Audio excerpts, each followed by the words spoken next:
Ladies and gentlemen, welcome to the the absolutely relentless Road America. We're in Wisconsin today for round 8 of the DWREC season, and this isn't just qualifying, this is the prelude to one of the longest and most demanding races of the championship. Road America has been a staple of American motorsport since 1955, but not as a stadium circuit, but carved right into the natural landscape. 4 miles of racing through forest, hills and open countryside, no streetlights, no walls closing in, just pure high-speed commitment. Which is why this place has earned the nickname America's National Park of Speed. And here's the thing, this is one of the fastest average speed circuits you'll see all seasons. Drivers spend a huge percentage of the lap flat out, means over a long race distance, engine, brakes and tyres are all pushed to the limit. Not about speed, it's about mechanical sympathy. Another challenge, drafting. These long straights means that slipstream can be powerful, even in qualifying. Don't be surprised if you see some drivers trying to pick up a tone. And because the lap is so long, mistakes hurt here more than anywhere else. Run wide, miss an apex, lock a brake, and you're losing time for what feels like forever. And there's nowhere to hide, no quick recovery. The setting adds the challenge too. The track sits in the Wisconsin countryside and conditions can change. Wind direction, track temperature and grip levels all play their part. How these cars can behave at speed. So qualifying here becomes a real balancing act. Push too hard and you risk ruining the lap. Play it safe and you'll never reach the top. And with a race this long coming up, drivers will already have to have an eye on what's to come, because starting position here can shape your entire strategy. Today isn't necessarily about being the fastest, it's about being ready, getting ready for a full race distance, ready for a fight, and ready for a circuit that never gives you a moment's rest. So get ready, the engines are fired and the cars are out on track.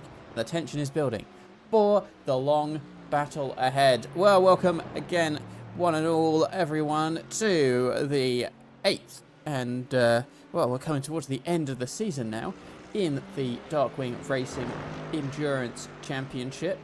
And, well, let's have a little look at what is going to be going on out there today. Quite a slim grid currently out there on track. Not everyone a fan of Road America. Maybe some of them competing in the Nürburgring Endurance Championship as well. As always, it's Lewis Hammond here on the mic. You know Zach this week, so unfortunately for the next 2.5 hours, you are going to have to listen to just me as we work out who is going to come out on top here at Road America. A little bit of a different Road America layout than maybe we're used to here. We've got the bend layout, which adds an extra chicane just before you come through carousel to slow the drivers down a little bit, but also opens up some new passing opportunities on track. You can see the trees swaying in the wind there. We're looking at a 30km/h wind today. Partly cloudy with a 0% chance of rain throughout the session. 90% humidity though, and 18 degrees air temperature. But how would that translate into the track temperature as we progress throughout the day? Well, let's have a little look at how our championship standings currently line up. Starting off with our pro class, we've got Eric Gerbhard currently taking the lead with 1,955 points. Could this be the race for the first driver to tip over 2,000 points in the championship? Following up behind him, Harrison Brinker on 1,934. Rod School 200 behind on 1,715. Jan Hilden has been giving some impressive showings the last few races. He's up 2 positions since the last race with 1,453 at the expense of Nick Djokovic, who's down 1. Matthew Sheraton out last time, 1,219, with Nicholas Ferreira, who comes along on 1,154, with Timo Gartner finishing up the top 8 and the last of our drivers who are in that 1,000-point boundary. Pro-Am class, very big class out there. It's going to be Gabby Nagy-Beyer who's leading, but only just from Daniel Kovacs. The gap coming down very nicely as they both approach 1,900 points. Sean Ferreira was promoted halfway through the season, but he's not done badly at all to end up in P3 with Carsten Walter behind him. And it's going to be Michael Rhodes who's in P5, followed by Brandon Vincent Squibb, Akos Varga, Jeffrey Damon, Jorman Crawford, and Giuseppe Rosner, who makes up the top 10. Our AM class now, and it's JT Sawyer who still leads the way. Big gains to come from Stefan Heinrichs, Andy Keane and Kip Blair last time out at the expense of James Vernon there, and well, we've got a good fight at the beginning with Kit Blair being very fast the past few races, but maybe not being the most consistent. Well, we are out here in qualifying right now. 4 drivers have currently set their times. We've got 12 drivers just on the grid today. Not sure who's not a massive fan of Road America, but it's quite a lot of our drivers who have turned up a few recent weeks, and well, hopefully we get a couple more to turn up before the session ends. It's Timo Gartner who leads the way for you right now. We're watching Sean Ferreira, who is the last of those who have set times, but only 4 cars have set times thus far. That puts him just below the podium positions.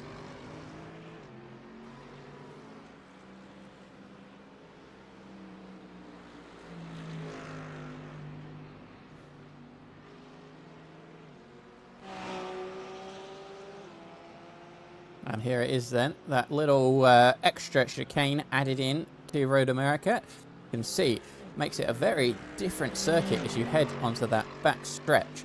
And all important how quickly you can get on the power. Going to be very interesting to see once we get into race conditions, who is going to be able to take advantage of that. Porsche, we know, very good off of a slow corner. So anybody in the Porsche today, I think, should be feeling pretty good at getting a good run out there. Daniel Kovacs crosses the line now. He goes fastest overall with a 2:11.128.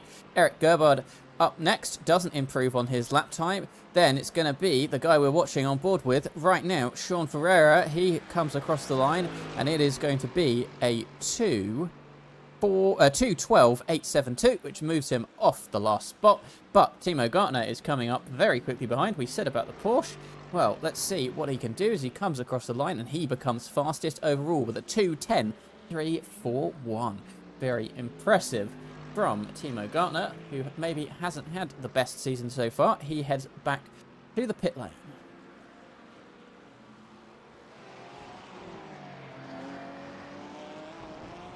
Michael Rhodes coming across the line to set his first time of the session. He goes P7 overall. Eric Gerpard is, oh, he's just popped out and then back in again. Who next is to come across the line? We're looking at Carsten Walter here. Currently sits P3, but has set the fastest 4th sector of anyone out there on track, and has been setting personal best pretty much all the way through the lap. He comes around the final corner. Be careful not to get an off track here. Very easy to do. And you power your way all the way up the hill towards the pit lane. What is he going to be able to do?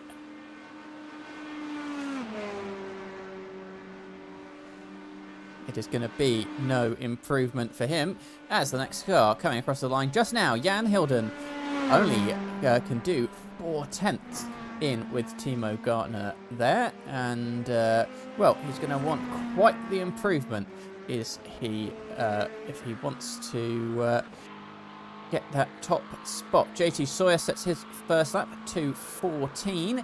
He is going to want some improvement of that, as he currently takes up last position out there. But as I said, there is 12 drivers only out there today, so 9th is actually not doing too bad indeed. And Brad School popping in to 2nd place there to make it 10 of our 12 who have set a qualifying time, and he slots in between Timo Gartner and Jan Hilden. Very nicely done for him.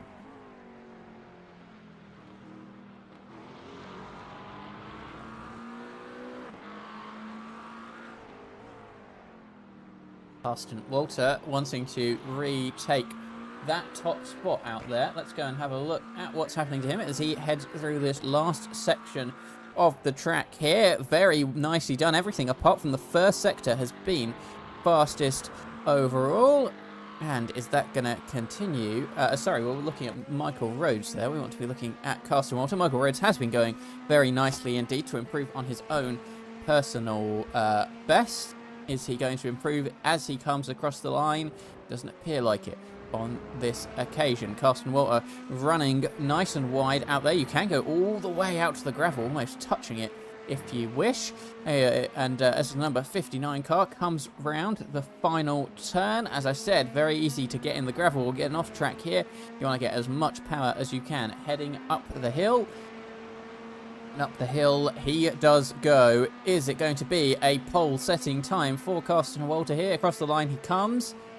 And it is indeed by 0.2 of a second, a 2:10.078. Very nicely done as Jan Hilden moves himself up into P3. And that is going to end this particular run, I think, for Carsten Walter. Unless, he just managed to keep it out of the wall there. Very impressive indeed. I don't think that he grazed the barrier at all. Well, I have to say, very impressive from him. Let's see if we can't get a better shot and, well, watch what happened to him. We can watch it back in slow motion here from the TV cam. You can see he loses the back end. Just a bit too much ambition ahead of adhesion there. He's going backwards into the barrier at quite some speed, but somehow, we're not going to be able to get a shot, are we, of how close he got to the barrier. I don't think that car has any damage to it at all, which, well, that would be quite impressive indeed. And, I can't see anything because he spins his way out of the gravel and the grass.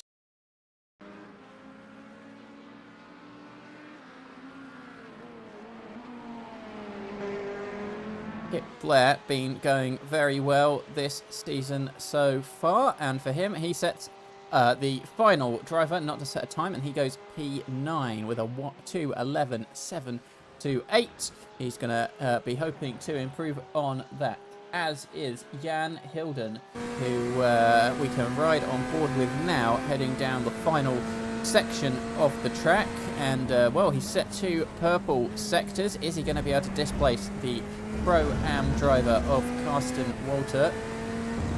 We will have to see. As you flick it through here, you had a little lift, you could hear it, but is it going to be enough for him to look like he maybe needed another stab to get it in there, running very wide indeed as we head up to the line. What's it going to be for Jan Hilden?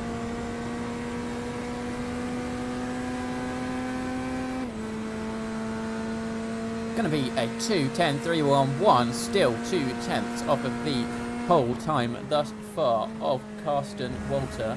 And, well, he's going to need to keep circulating around the track in the 18 or so minutes left before we conclude this qualifying session here in the Wisconsin sun. Very nice looking day as well. Running on board with the Ford Mustang of Rudd School. What's he going to be able to do? He's currently got a 2:10.484, 0.4 off the pole man. Pulling over to the side. I think that might be the end of this particular run, and it doesn't look like any improvement for him thus far as he hops straight back in the pit lane and straight back out onto the track.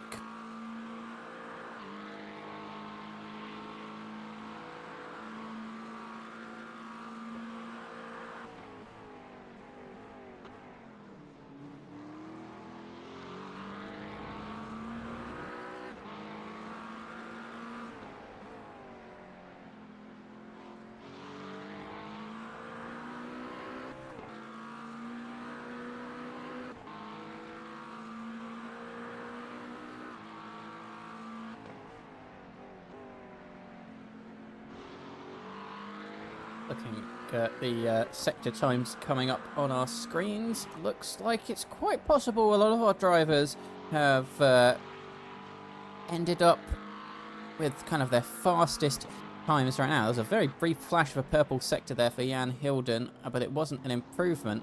But Carsten Walter going even faster, but only in that 4th sector right now. And he is going to need to, well, really regain some time if he wants to improve on his current pole time. And Rudd Skull went off the track, but doesn't look like for long. But Harrison Brinker's in the wall, and he is going straight to the scene of the accident there. What on earth happened to him? Getting a bit of gravel there, a bit of a flick up. All looked okay. Does he manage to catch this curb, or is he just annoyed with the fact that he got a 1x there? He sends his car straight into the wall. And, well, that is not going to do him very well at all.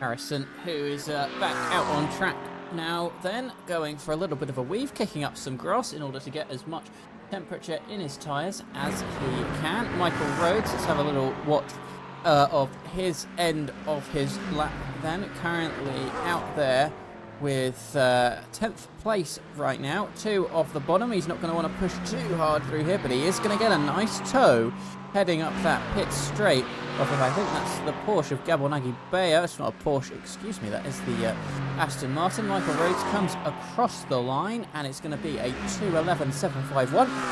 Fastest lap for him of the day, as I missed Carson Walker there getting a 2:09. Very speedy indeed. And JT Sawyer is improving on his lap time right now. Maybe there's a bit of extra pace coming out on this track as he set personal bests for every sector. Well, apart from that one that he's been through so far.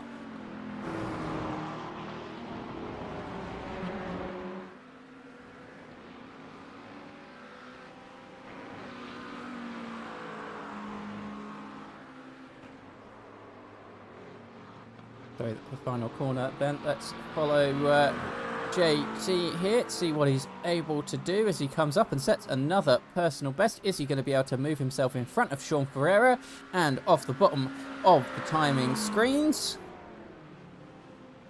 Going to be a 1:11.358 for JT, and that is quite the improvement, leading Sean Ferreira currently in that 12th place.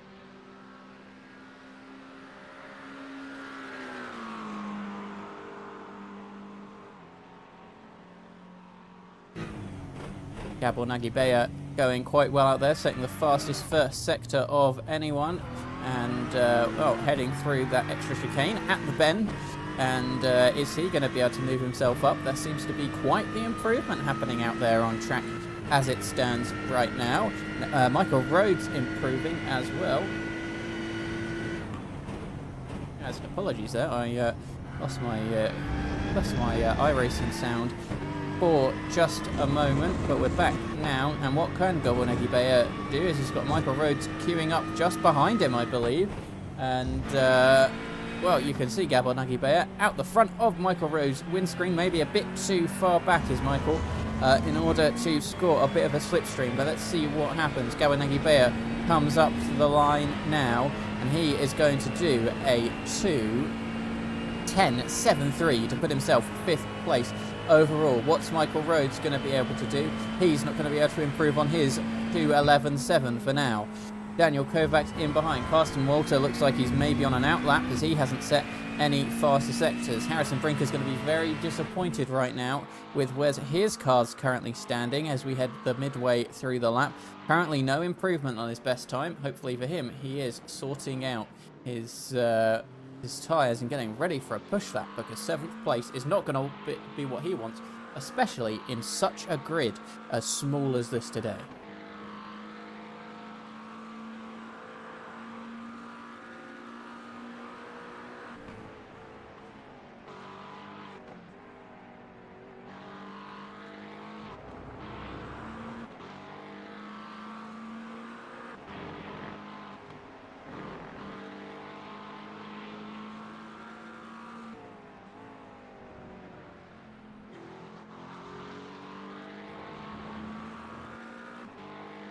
Coming up to the line for Harrison then, and well, we're not expecting any fast laps, as indeed it does look like he has been warming up his tyres, because 2:18.1 is not going to be on his expected lap time list.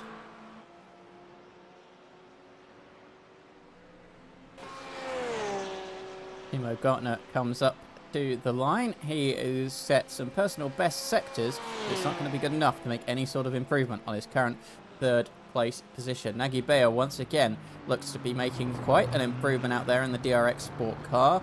He has set 2 purple sectors, 2 personal bests. How is the rest of the lap going to unfold for him? Well, it's not going to be an improvement in that penultimate sector, but this is really where you can gain time or lose it all if you head off into the gravel. Looked pretty clean to me as he heads up the hill.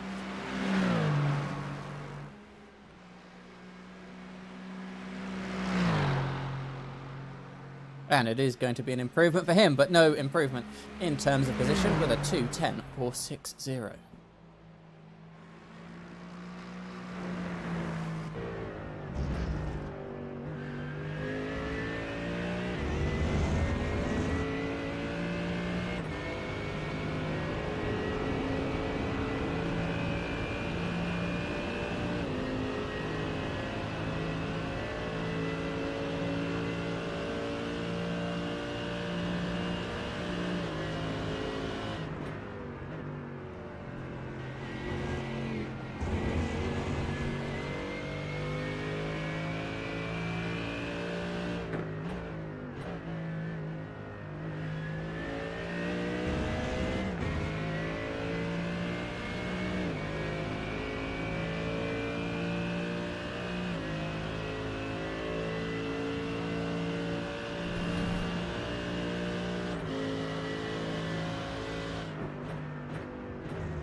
Harrison Brinker making some improvement on his time then, up to 6th position, half in the grid with a 2:10.619, looking all very close at the top there as we have our top 7 almost covered by a second, our top 6 by just over 6/10 of a second, so looking very close at the front. Those fighting for those championship positions are certainly out there today in Jan Hilden and Harrison Brinker, and well, certainly going to want to see what laps they can set as we've got everybody out on track.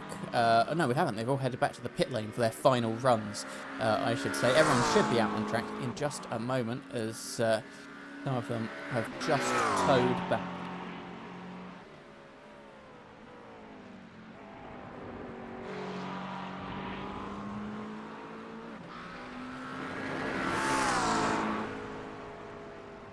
No improvement thus far on this lap for Michael Rhodes.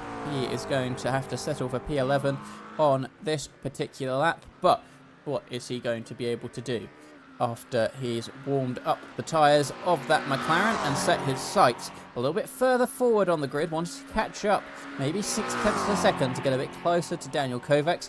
You can imagine that the 2:09.9 Carsten Walter, 1.5 seconds, probably a little bit out of reach, and yet Carsten is still improving in that number 59 car, and well, he has certainly been doing his homework round Road America here, but is he going to be disrupted by Rudd Skall in the Ford Mustang here? He's set the best first sector of anyone out there. He's set one personal best sector as well. Is it going to be enough improvement for him in order to get a little bit closer and cut down that 0.4 of a second gap, or at least pull away from Gabor Nagy-Beyer, who is in behind him as it stands?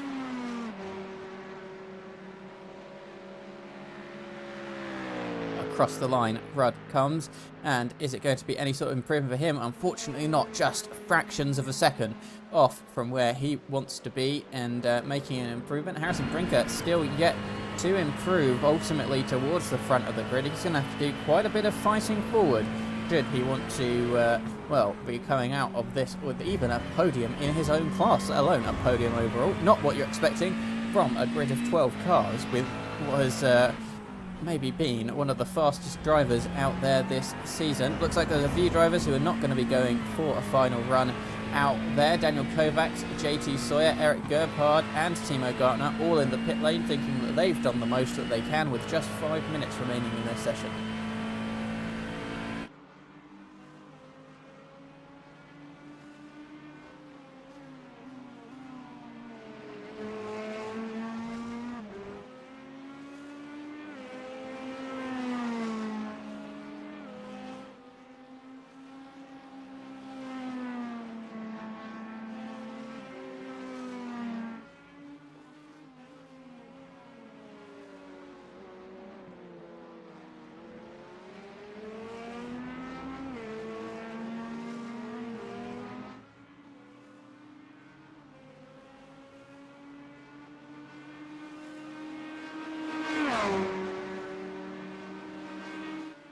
Carsten Walter not resting on his current pole time out there as Sean Ferreira improves on Michael Rhodes by just 7/100ths of a second, excuse me. Michael is going to want to get a bit of improvement to hop in front of Sean there, as Carsten Walter has set a personal best in one sector, but isn't going to be enough to extend his 2:09.83, or is he just circulating around to make sure the track doesn't grab a bit of improvement out there and he misses out on it? Well, let's see what happens as he crosses the line. Doesn't look like it has improved his time thus far, as it's going to be a 2:11.3 for him. Jan Hilden is in behind. What's he going to do? No improvement towards the front for him. Rudd School crosses the line exactly 0.3 of a second off that fastest time and making an improvement. 3.5 minutes to go for some of those drivers out there. Some of them are going to be very much hoping they're nicely fueled up. Harrison Brinker, big shock of this qualifying session, down in 6th place. He's back in the pit lane and is not going to be setting another lap before the checkered flag falls on this session.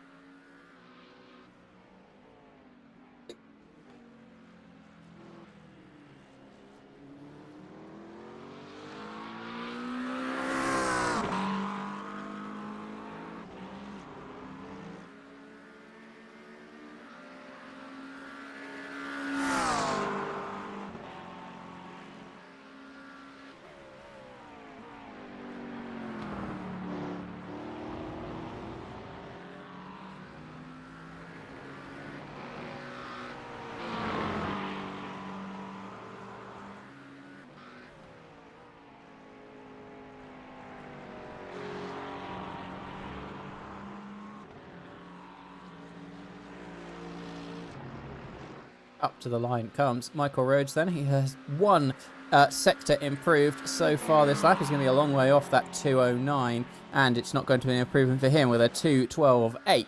He's going to have just another couple of laps remaining before he can make any sort of improvement on his own lap. Sean Ferreira crosses the line and he does not improve, sticks on a 2:11.6 before returning to the pit lane, and nothing is stopping Carsten Walter out there as he comes around the final corner. He's set a purple penultimate sector once again up to the line. Anything to improve on that 2:09.985 for him. And yes, a 2:09.794, absolutely laying down claim in that Chev by, well, getting more than 0.2 of a second on Jan Hilden, who is out of this session. He's headed back to the pit lane. It's only Gabor Nagibea and Daniel Kovacs who are out there on the track. And, well, I can't imagine that Daniel out there will be setting a fast time because he's currently on his outlap. Gabor Nagibea crosses the line with a 2:13.0. And, well, we can imagine that this is going to be his final lap. He's done a 2:10 so far, so the 2:13 must be a little bit of preparation with his car.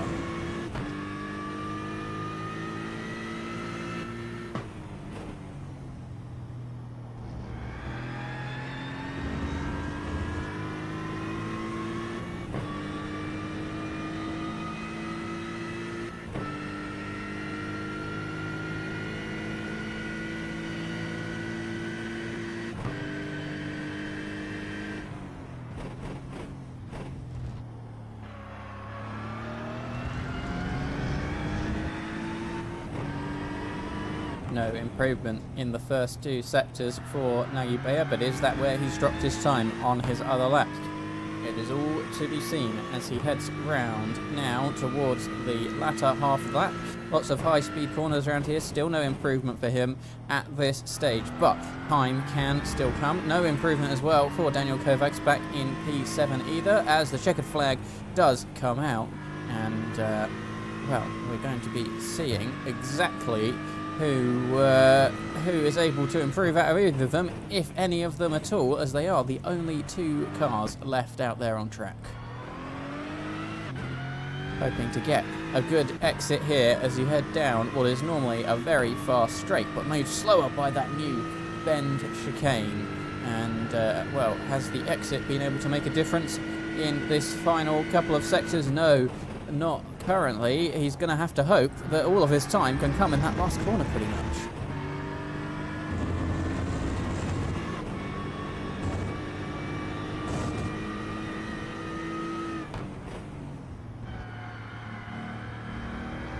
as round he comes, and indeed it is all going to have to come in that last corner, but no, he heads into the pit lane, not going to improve, just practice that pit entry ready for the race. And I think that Daniel Kovacs might be doing a very similar thing. Is he going to come to the start-finish line to finish his lap, or is he going to come into the pit lane? No, he is heading straight for the pit lane, and that is going to be the end of your qualifying session today. And well, that's every car back in the pit lane and well, ready to head towards that race session starting in just a few moments' time.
Well, here we are then, getting ready to have a look at the grid. And I tell you what, it is going to be a little bit of a short one out there today as, well, we can fit everybody on one screen before we get underway. It is round 8 here at Road America, and it's going to be Carsten Walter, who is your pole sitter, with a 209.794, just over 2 tenths behind the pro driver of Jan Hilden. Rud School a further 2 tenths back, with Timo Gartner taking up P4.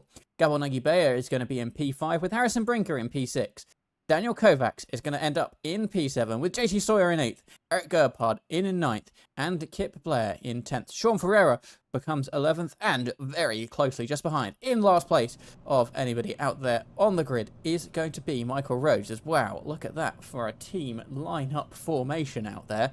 You can see all in a line together that, well, these 3 drivers of DRX out there certainly going to be working together to not hit each other off that start, especially in the same lane as each other and very close together. What a lovely lineup they have there as we're counting down the final 30 seconds or so before they take up their formation lap. Looks like we're missing the car of Harrison Brinker there on the grid.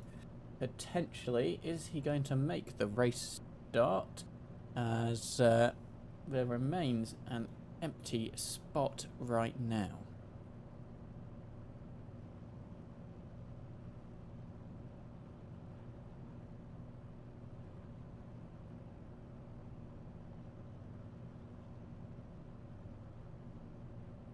And there he is on the grid. We've got all 12 drivers out there today who need to be out there, and you can see the preparation lights coming on as, well, let's have a little look backwards from the pace car here. It's a 2-hour endurance race. We're hoping that all 12 drivers can make it to the end and give us something to watch out there, as it is Jan Hilden who's getting off the line and showing a little bit of, oh, I can get in front of you. Is that going to be the way they come across the line as the red lights go out?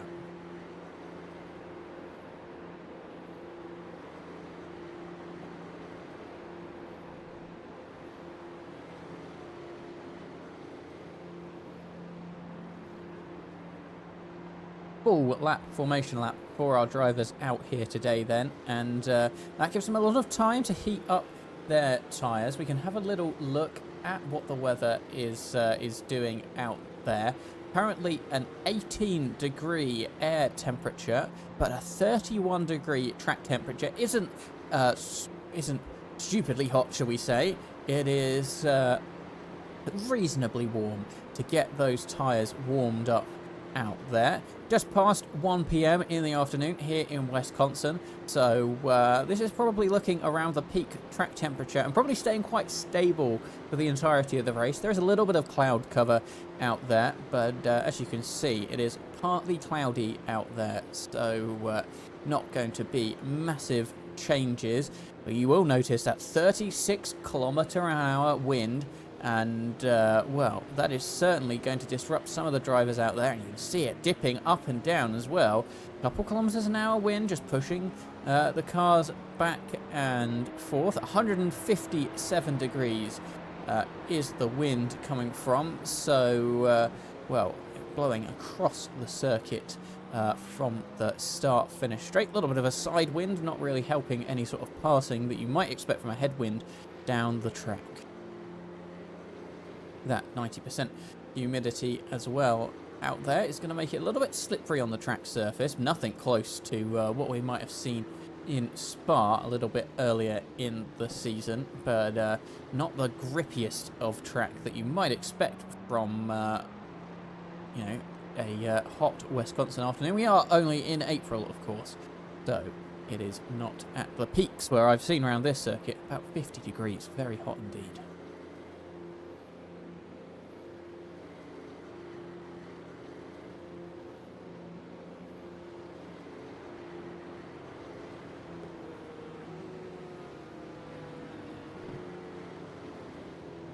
Whole grid is on the back of the pace car and going through this unique little chicane here that you don't normally race in any sort of iRacing series. I've seen it raced once in Super Formula Lights, I believe, when they came to Road America, and let's see if it can facilitate some moves either into the chicane itself or who can get a better exit off that back straight, as we are now peeling to the latter half of the lap and getting ready to go racing here at Road America.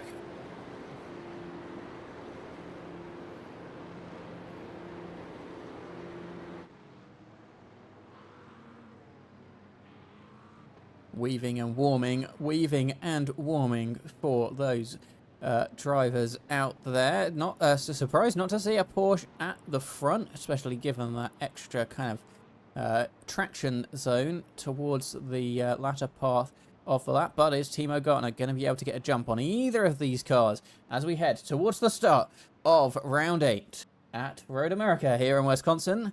Well, the pace car is about to peel into the pit lane, and we will be waiting for those red lights to illuminate and say that it's time to go.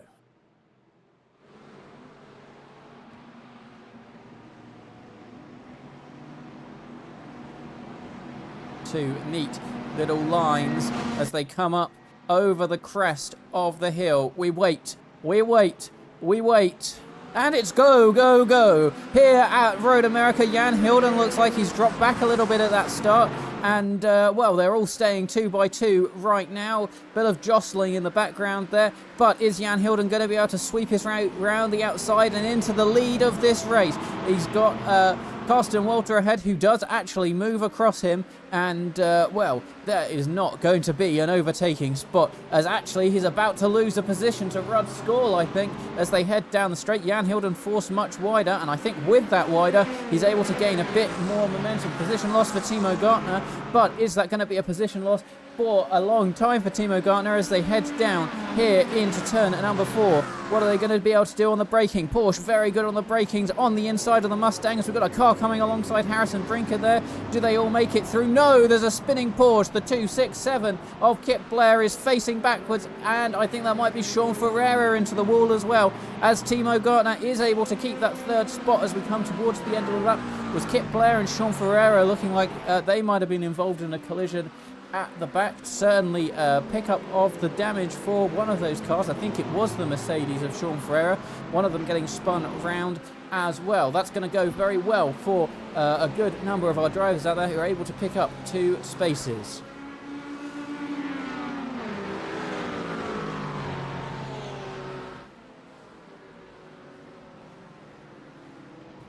is still Timo Gartner, keeping himself in front of the Mustang there, but only just. And what's going to happen as we head down the straight? Harrison Brinker able to make up a good number of positions in this opening lap. He is right on the back of these two cars and is going to be able to capitalise any moment that they make a mistake.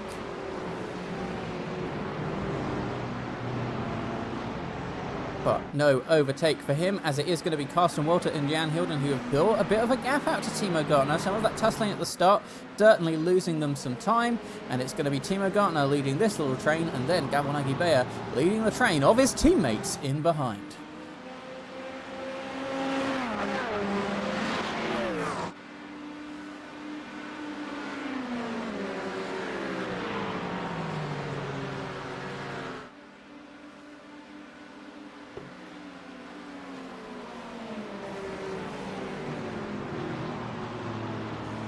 And everyone has made it through the first lap without towing back to the pit lane, as down the inside looks Harrison Brinker there on Rudd School, both in that Pro class, and just about is Harrison able to get in front.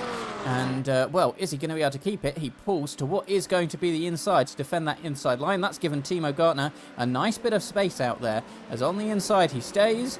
And in the position he stays, but is there going to be a switchback for the Mustang? No, he's just got absolutely nowhere to go. He makes a look up the inside, heading into the next turn, but he's not going to be able to make it on this occasion.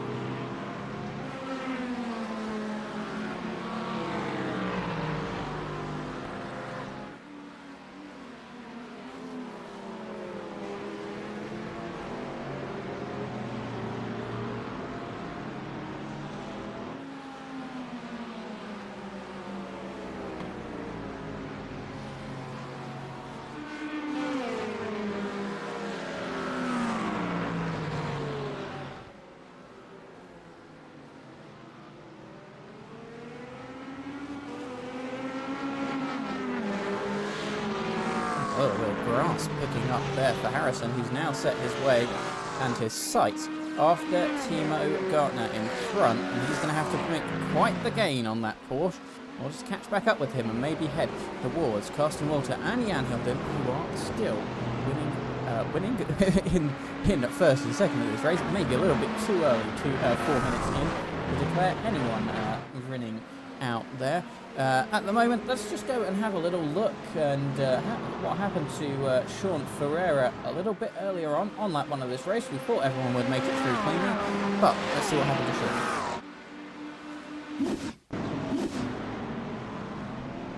And oh no, he just didn't expect a car that was facing the wrong way and kind of lost it all by himself. Looked very lucky to actually get away with what might be 0 damage on the front of that Mercedes, or at least a very tiny bit of damage if he does have any. Force of that, Kip Belair, who was facing the wrong way, he went down side by side with Harrison Brinker there, and good job on everybody else managing to avoid him. Actually, everyone managed to avoid him out of that, to be honest. But unfortunately for Kip, he was facing the wrong way. Don't think that he made any contact there. I think he might just have kind of got a bit overexcited heading down the inside, and yeah, he doesn't make contact. Oh, but almost collects someone, and actually very cleanly through for 2 accidents there. But yeah, looking like maybe a bit of an ambitious move down the inside of Harrison there, and well, that has cost him dearly, and oh, you've got to be very careful not to just go back into the barrier and lose your rear wing. Yes, Gav, I am on my own today, unfortunately. Well, fortunately for all of you, probably quite fortunately for Zach. He is away in this Easter weekend, as I think a good couple of our drivers are out there today. But yes, it is just me, don't worry. It's not that you can't hear Zach. You can't hear him, because he's not here right now. So we're going to have to very much make our own entertainment out there this evening. There's no asking Zach for the weather forecast, not that it'd be very interesting, because it is going to be dry for the entirety of this session. You can see the sun gleaming off of those colours.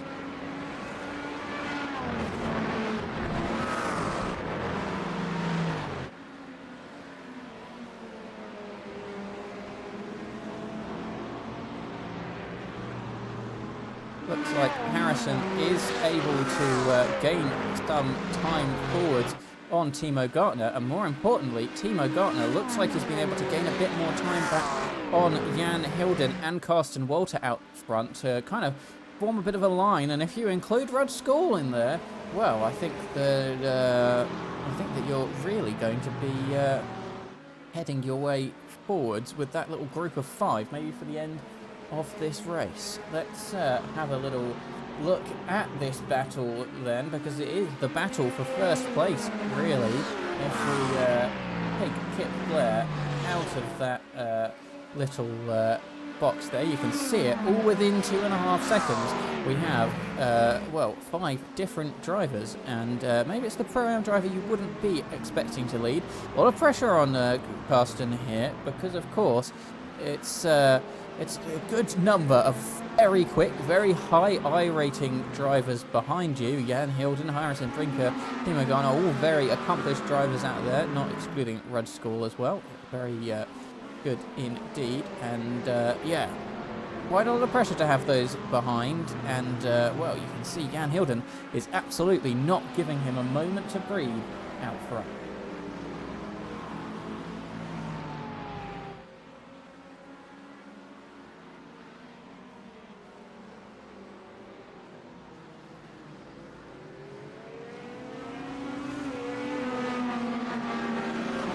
Oh, that breaks indeed. You can just listen to the wonderful sound of all of these cars here at Road America. They are on throttle, I think, for about 75% of this lap. So certainly going to have some wonderful engine sounds to listen to. At the moment, it's going to be 2 Corvette engine sounds you're going to want to listen to out front, with a Porsche in behind, as once more we come round the back half of this lap. Carsten Walter remaining in the lead, but it is going to be Jan Hilden just 0.2 of a second behind. Is he going to want to stick behind and do a bit of fuel saving? Is he going to want to try a move up the inside, as we're getting a more distinct pack of 3 here? Timo Gartner able to drop Harrison a little bit, but if Carsten's doing some fuel saving as well to make those pit stops work, then well, he's going to back the whole pack into everyone out there, really.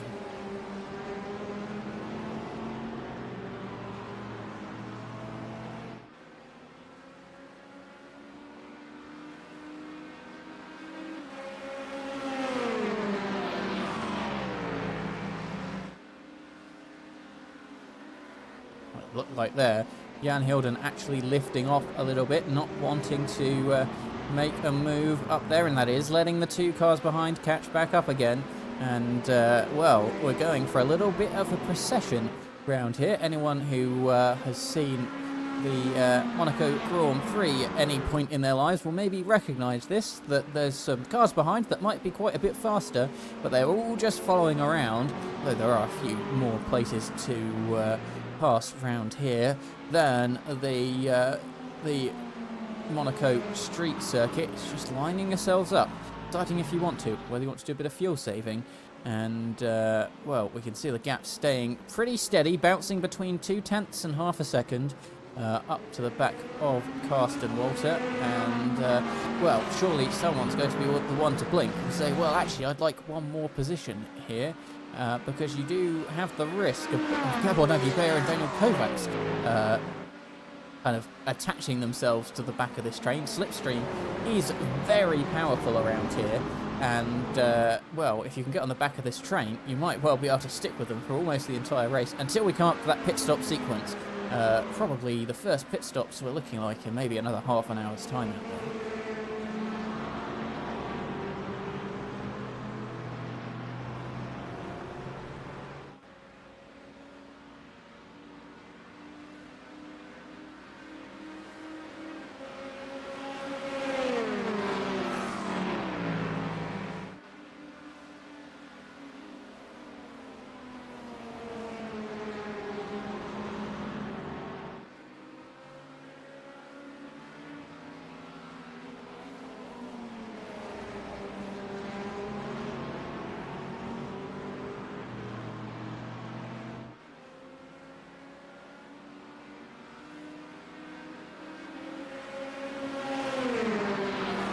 following every possible move is Jan Hilden, and he is going to be looking to make an overtake for first place in this race. He's looking around the outside, but he might have outbraked himself a little bit there, getting very squirrely and having to keep it under control, and I think he might have got a slow down penalty to go with it.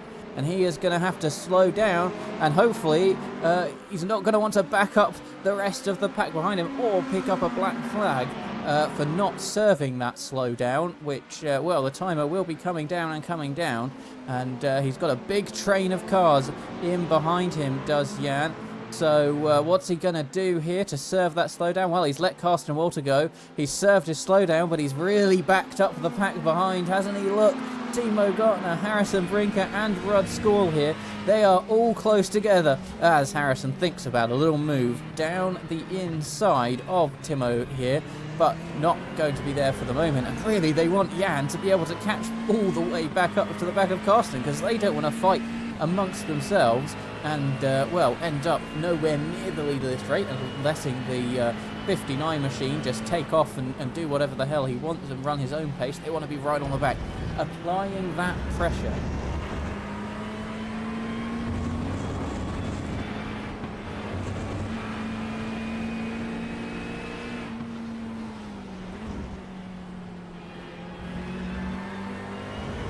As once more we head onwards and up the hill on board with Harrison here on the back of Timo Gartner's Porsche, and they're staying as they were, but it is going to be still out in front. Carsten Walter, Jan Hilden 0.8 of a second behind, and if we have a little look on board with him, you can see he's going to have to try quite hard to not end up with well, any sort of disconnection from him, shall we say. He wants to stay in his slipstream because it is so powerful, and you can watch the gap come down even from 0.7 back. He's gaining so much on the straight, under 0.7 now, maybe gained a good amount of time, and then you've got that extra speed down into the braking zone, and when we come back out again, well, it's going to be much closer to 0.6 of a second out there. And well, looks like he's able to kind of keep with Carsten here and catch his way back up to his bumper as he was before he kind of outbraked himself down into turn number 4.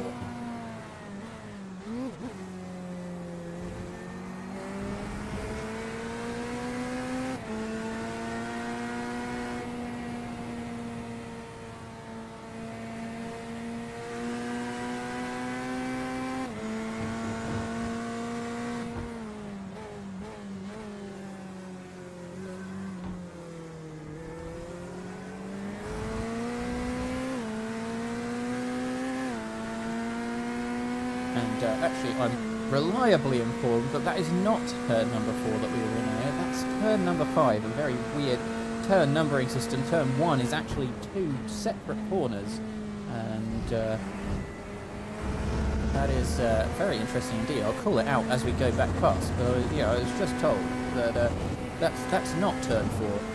In fact, it's turn number 5, and well, we can play a little counting game together as we head down there in just a moment's time, and watch on board once more with Jan Hilden here, who is still trying to suck up some of that slipstream of Carsten Walter and move himself back into that kind of 0.3 or so he was before. And I think by the end of this straight, the gap is going to be much closer to half a second.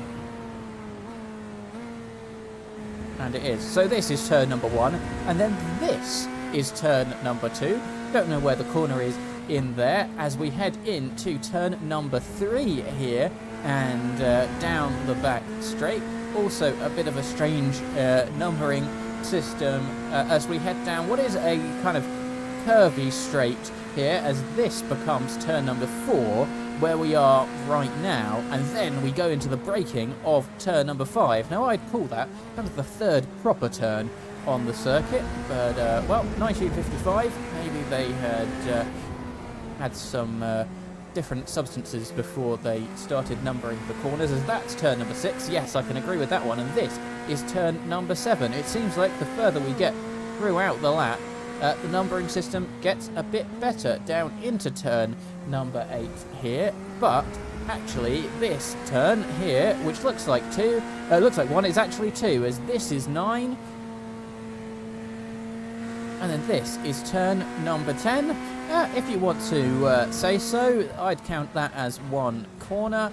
Then we're into 11 and 12. Yep, absolutely, I can agree with that one. Once again, another kind of semi-straight here, and I can agree this one probably counts as a corner before we head down into turn... excuse me, I'm in the completely wrong place. Turn number 13 on... turn 14, excuse me, on the circuit. Through 15 here, and then into the final corner of turn number 16, where normality returns, and we know that a straight is a straight.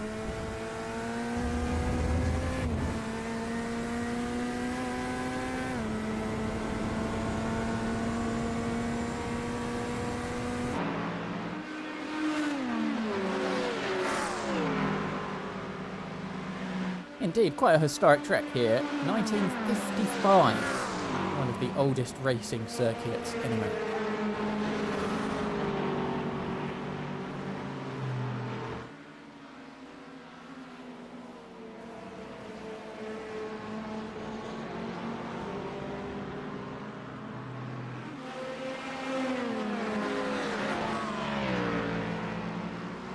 Right on the back of this battle for first place, we do have Rudd School.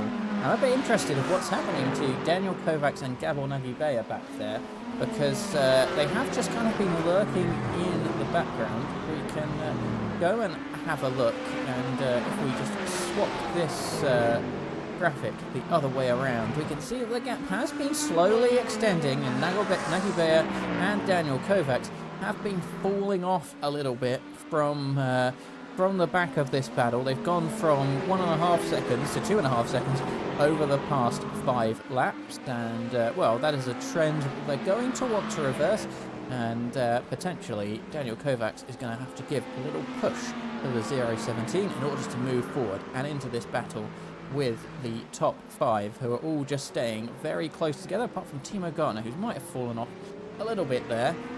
Just 0.6 though, so nothing too much to worry about.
So the train of 5 does continue here, 20 minutes into our race here at Road America. We are on lap 10, which makes sense. We're averaging about 2 minutes 10 a lap as it stands at the moment. And, well, it is Jan Hilden once more who is looking, well, what's the outside of Carsten Walter, and that actually brings the pack quite a bit close together, as soon as they start battling, the entirety of that pack is brought into fray, and I wonder if they're thinking, or even know about Gabor Nagy-Beyer. They're 3.5 seconds back, but as soon as a battle starts around here, they're surely going to be able to catch up so quickly. As down the inside tries Harrison Brinker on Timo Gartner, and look how quickly they disconnect from that pair in front of them. Harrison thinking he's got the pace. He's going around the outside, but he's lost the back end. And 3 cars are all together, and very well done there from Rudd School to not hit either of those cars.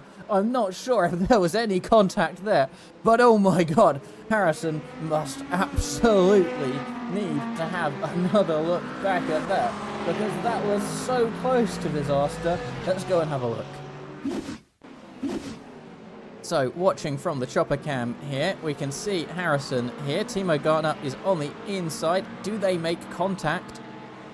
I think they do, but only incredibly incredibly small bit of contact there, and well, Rudd School just kind of has to sit behind them, because if he goes left, he well, might end up with some damage from the spinning car of Harrison Brinker there. Let's have another look back at that in slow motion. I think we want to go a little bit further forwards, and oh, I think unfortunately we might have to play it at full speed for a little bit, and then look how close they do come together, just ever so close. Don't think that was really on either of them there, apart from Harrison, who kind of lost his own back end there. More of a racing incident. They were so close together. Timo can't really go that much further on the inside there, and yeah, well, very well done by the Mustang to not make any significant contact with either of them. Let's head back live, and well, we can see that the order has now changed as Rudd School wants to get past Timo Gartner, and that has been the breakup that we needed, or the leading two really needed, in order to disconnect the pack in front of them.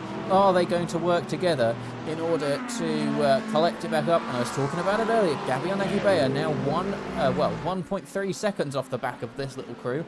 Now we're about to, well, have a little connection of 5 as Jan Hilden has got past Carsten Walter into the lead of this race.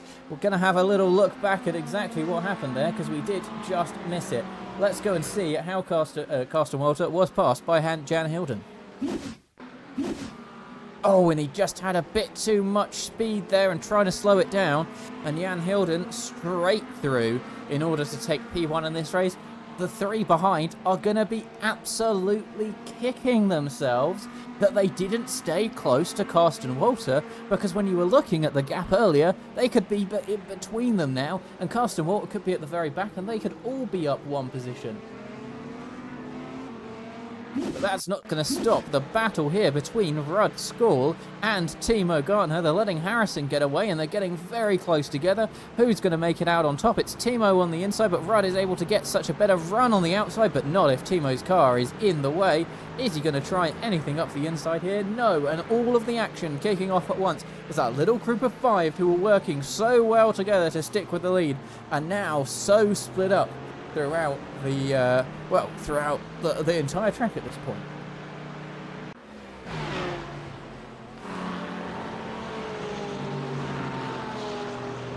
Focusing a little bit further back then, and it is Gabor Nagibea and Daniel Kovacs, teammates who we've seen work together incredibly well so far this season.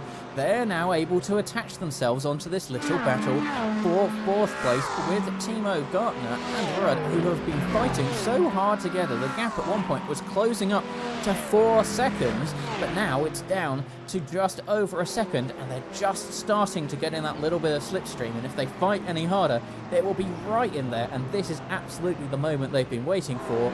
And I think really the real trigger for all of that kicking off has been the little slide and save from Harrison Brinker, but actually he's profited quite well, because he's now approaching 2 seconds in front of Timo Gartner. And, well, Jan Hilden, I think he might be off at this point, because he has pulled a 0.8 of a second gap to Carsten Walter.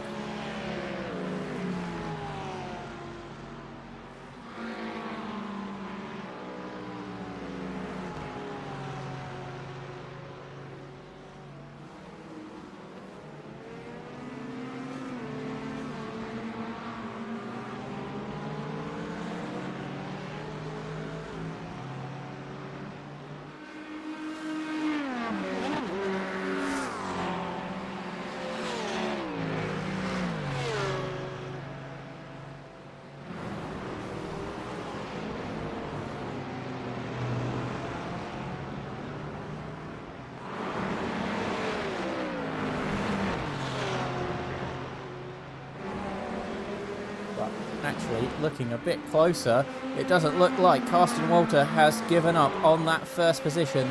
just yet. 0.3 of a second between him and Jan Hilden. And, well, they're both in Corvettes.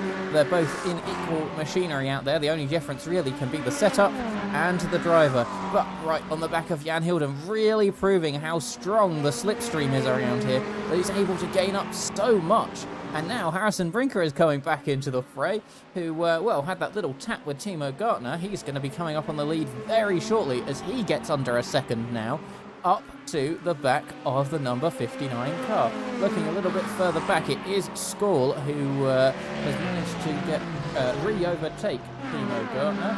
We can have a little look at how he got through. Oh, and Timo Gartner kind of popped out the way there. I'm not 100% sure if he had to, as Rudd tried up the inside. They had a little bit of a door bang, but through goes Rudd, and up, back to 4th position for him. And look, even closer from all that battling now. They've disconnected themselves from the leaders by 3 seconds, and they have the two of those cars who we've been talking about, of Gabor and Daniel, all race how it only needed a little bit of fighting for them to catch back up, and they have. And if this group now wants to go and recatch the leaders, well, they're going to be bringing 2 cars with them, I think.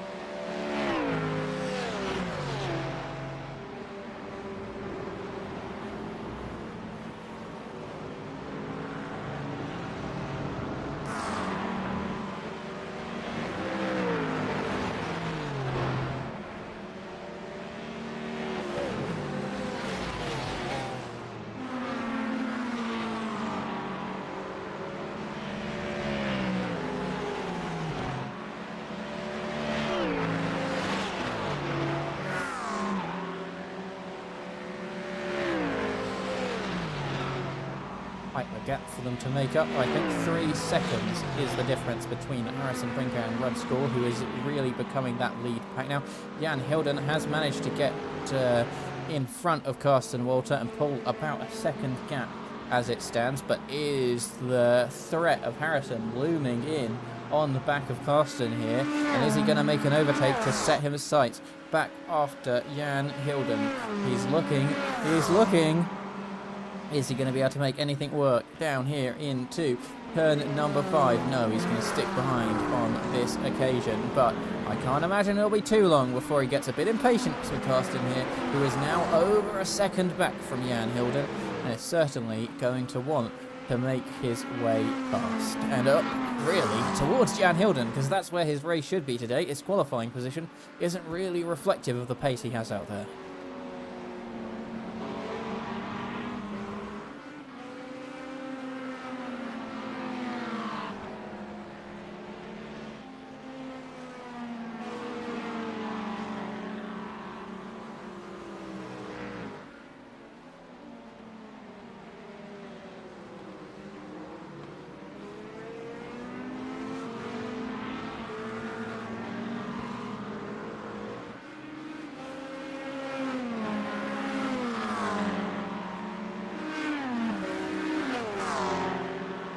Quarter of the race done then for now, and well, we're looking at Harrison Brinker here, and I'm starting to think that by the time we end up at that start-finish straight, he is going to be absolutely itching to get past the white, blue and black painted Corvette in front of him. Let's watch on board and see whether he's able to get a good enough exit to make anything work.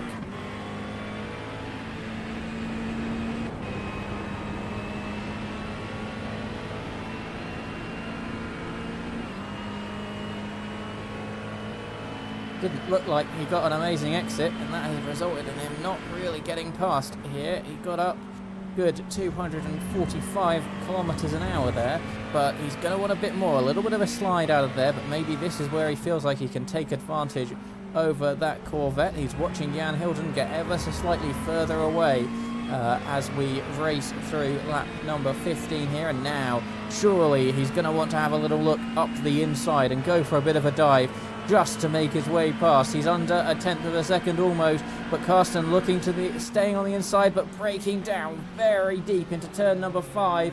What's going to happen? It is going to be Harrison Brink who comes out on top. Carsten Walter forced to take a bit of gravel there on the outside. Up into second position goes Harrison Brinker, past Carsten Walter, and now he's going to want to set up after Jan Hilden for the lead of this race.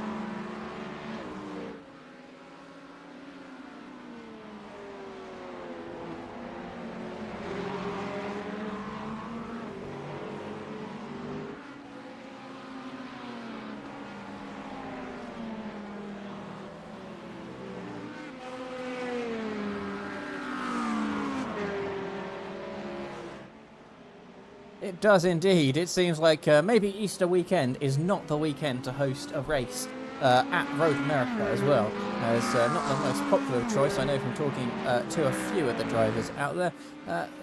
Least of all, my co-commentator Zach, who's not with us today, he's also busy this weekend, and it's just a 12-car race out there, but it is 12 cars out there who are, well, all pretty close together, and all of them still in it, as Harrison makes a mistake there. And that lets Carsten Walter right on the back of him, right before you head down that start-finish straight, which is absolutely not where you want to have a car right on your rear bumper.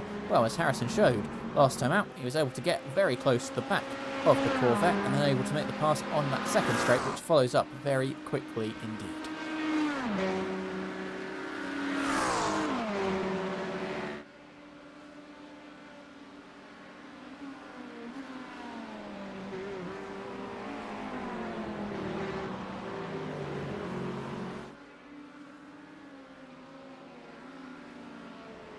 Well, as the race takes a little bit of a lull there, I'm going to take this opportunity and head for my bathroom break. Unfortunately, got no Zach to fill you in while I'm gone, so I will leave you with the wonderful engine noise coming from the McLaren of Harrison Brinker, and I'll be back with you in just a few moments.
Closing in then is Harrison Brinker at this point on Jan Hilden, the car in front of him.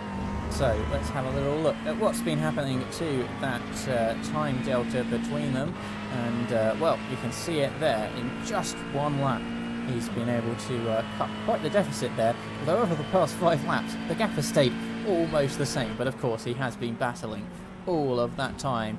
And, well, he is certainly bringing Carsten Walter along with him in order to catch back up with that number 10 Corvette. And, well, see what on earth happens as they move further up throughout this race, as it is very quickly approaching to be under a second and a half forward here. And Jan and Harrison, who are both part of Darkwing Racing, are well accustomed with each other's racing styles, should we say. And well, let's see exactly how they're going to fight it out on track. There's a little bit of a time loss for Harrison there, but still making his way forwards in terms of time, and still is dragging along Carson Walter just about 0.8 of a second behind.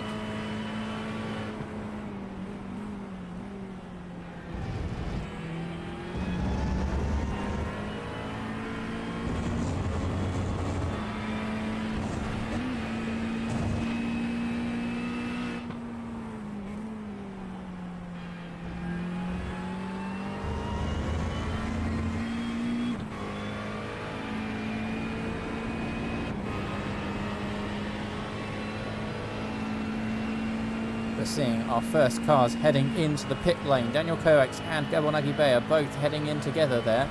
And, well, that is certainly going to be very interesting to see, as they're probably going to try and undercut Timo Gartner there. Michael Rhodes also heading into the pit lane. That moves Eric Gerbhardt up to 6th position overall. And actually only 10 seconds off of the back of Timo Gartner in front.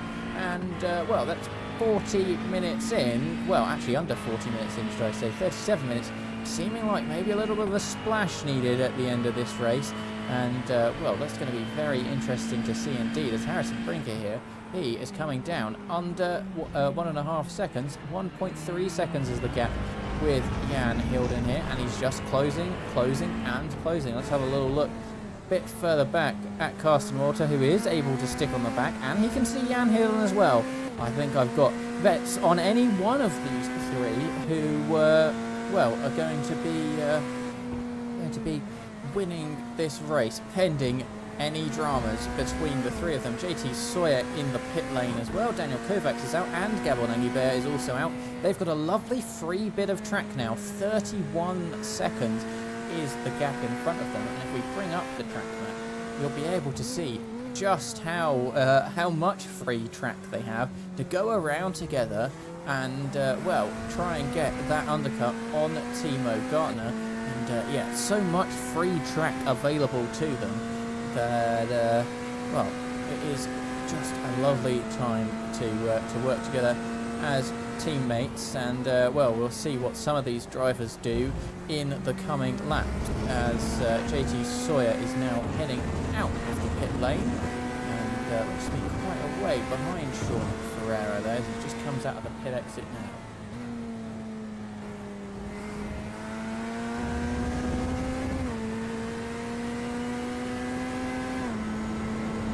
And into the pit lane then, Harrison Brinker, Carson Walter, Rudskoll and Timo Gartner, they are all into the pits.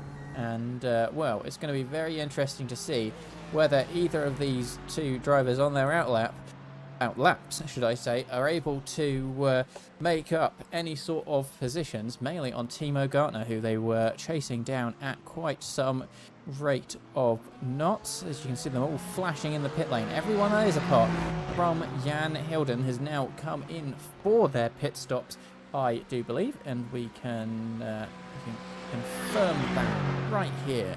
And indeed, Kit Blair and Eric are in the pit lane right now, so as you can see, they just tick up to one stop there. So it is Jan Hilden who's the only car yet to pit, managed to extend his stint one more lap than everyone else. Could that be important come the end of this race? Who needs to do some fuel saving, and who needs to come for a little splash and dash? And Harrison Brinker heads out to the pit exit, as does Carson Walter, as does Rudskoll, and Timo Gartner as well. Now, the important thing to watch, as we're watching with Gabor Nagy and Daniel Kovacs here, is who is able to come out of the pit lane in front out of those. And, well, Timo Gartner is a long way down the road from this set of drivers here, and it's going to be 5.5 seconds the gap. But, of course, Timo still needs to go through and heat his tyres, as these drivers have had a lap to warm them up. We'll see how that gap evolves as the race continues.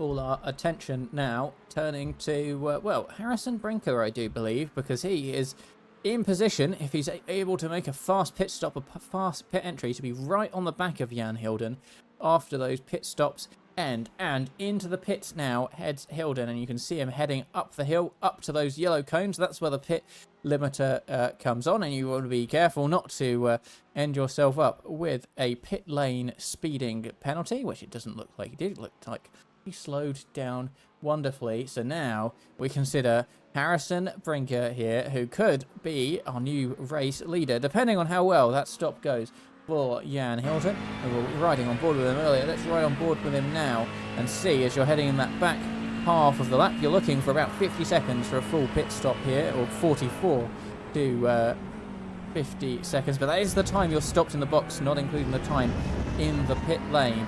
And we can see the number of kilometers coming down, down, and down for Harrison Brinker here. He's in his pit box, Jan Hilden. Round the final corner for Harrison Brinker, and this is where we're going to be racing Jan Hilden right to the pit exit here. Where's Jan Hilden? He's still stationary in his pit box, and that is going to mean that Harrison Brinker is going to become your new race leader right now, as he blasts through, and Hilden losing a place to Carsten Walter as well. The undercut has really worked here. Jan Hilden all the way in P5. He's lost out to Timo Gartner, Rudd School, Carsten Walter, and Harrison Brinker, and he spins out of the pit lane. He's going to have to try hard to keep it out of the wall, and I think he might have done, but now he's down to P7. He's lost 2 more positions, and absolutely what a disaster for Jan Hilden out of the pit lane. He lost a good number of positions, maybe racing a bit too hard out there. And wow, he's lost even more positions on those cold tyres. And now let's have a look. He is 25 seconds off the race lead. He's going to need to do a lot to get his way back at the front.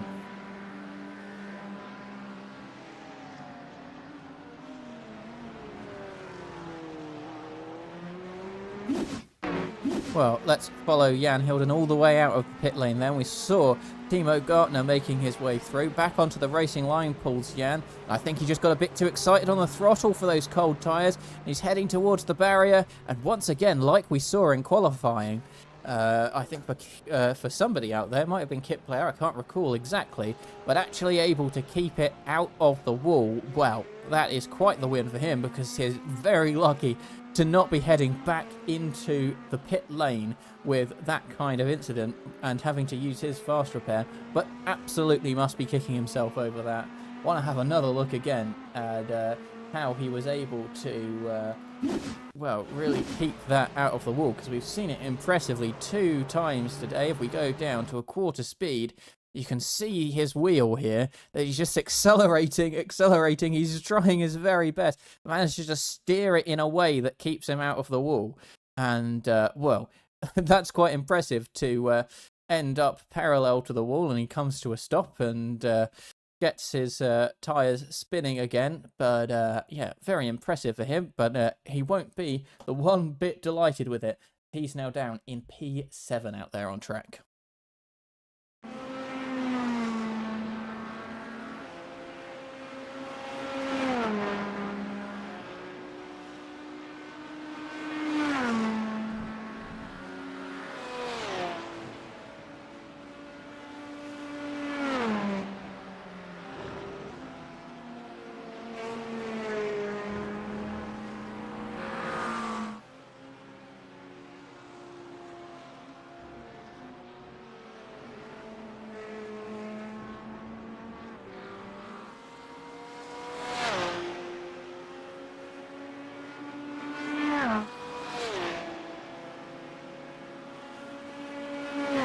Indeed, he did. Had a very long pit stop compared to some of those out there. And we can have a little look at the total pit time that he had. And the actual stop wasn't massively longer, only a second longer than Harrison and Carsten out there. And, you know, kind of on average with everyone else. He must have lost a lot more of that time in the pit lane And I'm not sure if he might have maybe missed his pit box slightly. Let's have a look at his pit lane time, and that was 20 seconds longer than anybody else out there.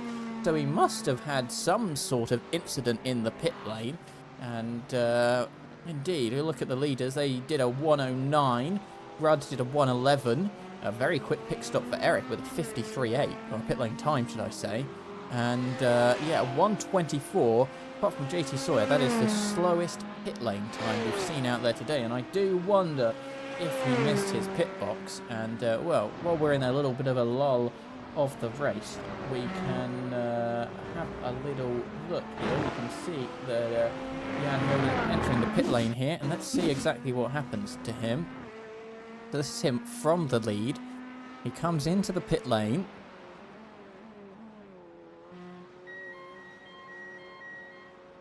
Slows it right down. Is he going extra slow in the pit lane? I don't think so. It sounds like he's just right on the limiter. Oh, I think he might have run out of fuel in the pit lane if we listen.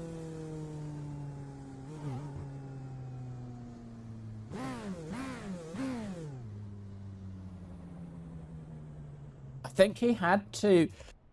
Yeah, that's it. That's the engine gone. He ran out of fuel, his pit box, right at the end of the pit lane, starting at the...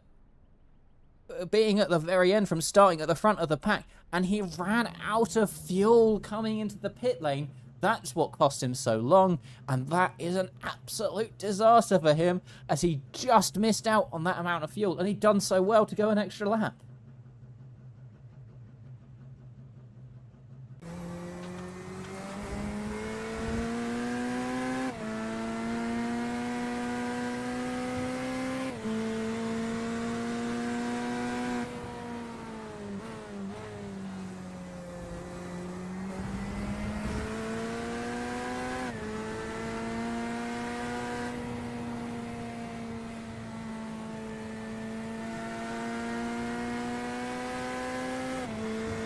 Gartner here showing in 6th position right now.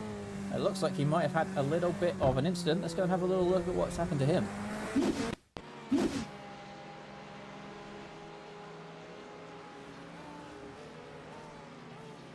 Oh, a bit too much speed. I can see it happening already, and he spins the back end of that Porsche round. Luckily, no damage done, like with Jan Hilden, but he has to wait for those two cars to head through before he's heading out.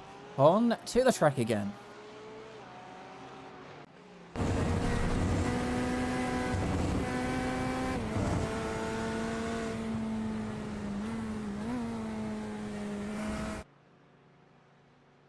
Indeed, very unfortunate there for Jan Hilden, who had to roll his way into his pit box. That's what cost him so much time. Thought maybe that undercut had been absolutely sensational for the cars in front, but no, it was Jan Hilden running out of fuel, costing him an extra, well, 10 seconds at the very least in the pit lane there. And yeah, unfortunate for his race to then come back out of the pit and go immediately for a spin, which has put him all the way down. Now in P7, managed to make his way past Eric Gerpard just a few moments ago. And Eric seemingly letting him through there rather than fighting Jan, knowing that he might be quite a bit faster than him, so no real difficulty to come in that particular overtake.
well, you can see Timo Gartner, who had that unfortunate spin down at turn 5, in the background of your picture there, and it does look like he might be closing his way into the back of Gabor Nagy-Beyer and Daniel Kovacs here. That's not the right graphic that I wanted to have a little look at, and you'll be able to see, well, the pit stop difference there, not really helping us work out exactly what we wanted. There we go, and you can see the flip in time that happened was about 3 seconds in Timo Gartner's favour before he went for that spin, and well, now it is 3.5 seconds in Nagy-Beyer's favour at this particular point in time, and well, it's going to be very interesting with two cars here. You can almost box Timo Gartner in and just keep him in your little trap, I guess, by slowing him up and then having the car behind overtake. It'll be very interesting to see whether there's any team games at play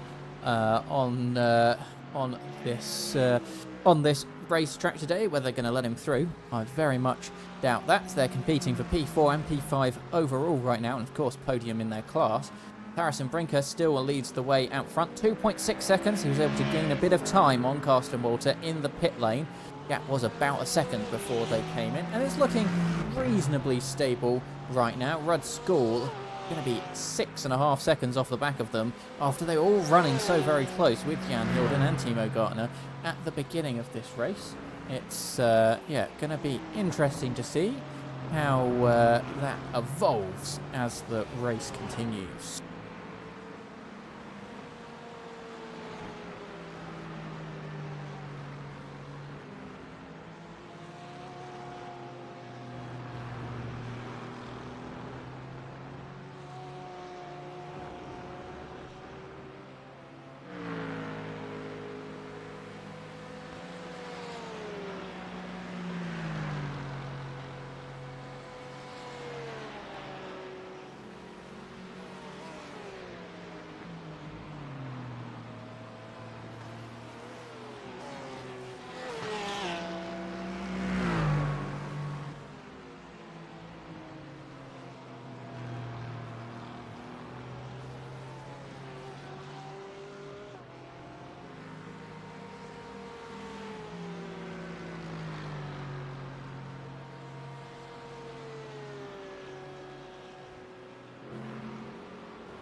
Nagy-Beyer here, then losing a bit of time to his teammate in the Porsche at this stage. They were running very close together just a few laps ago, but dropped off a little bit to 1.7 seconds off, and well, we can have a little look as the lap times evolve here, and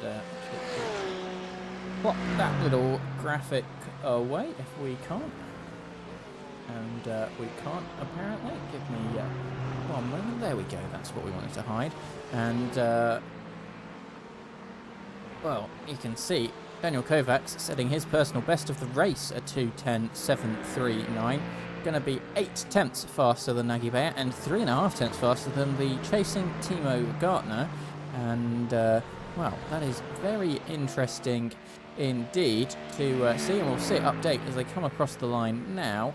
For the completion of lap number 25, it's going to be 2:11.6 for Daniel Kovacs, and well, he's going to be faster than the two behind him. It's only been a good 5 weeks with these graphics, still just working them out, and I think I am reading that correctly, that Nagy-Beyer and Gartner able to go, where he was faster than on that lap. Or are they going faster? No, they must be going faster than him. We'll work it out. Kit Blair looks like he went for a little adventure off the track. Let's go and have a little look. He is down at turn 1 and a bit too much speed, but actually going sideways through there, he was able to save that quite well from going in the barriers, and everyone's having a good save at the moment down into turn number 1. And, well, what a good save for him. We've seen quite a few good saves through there.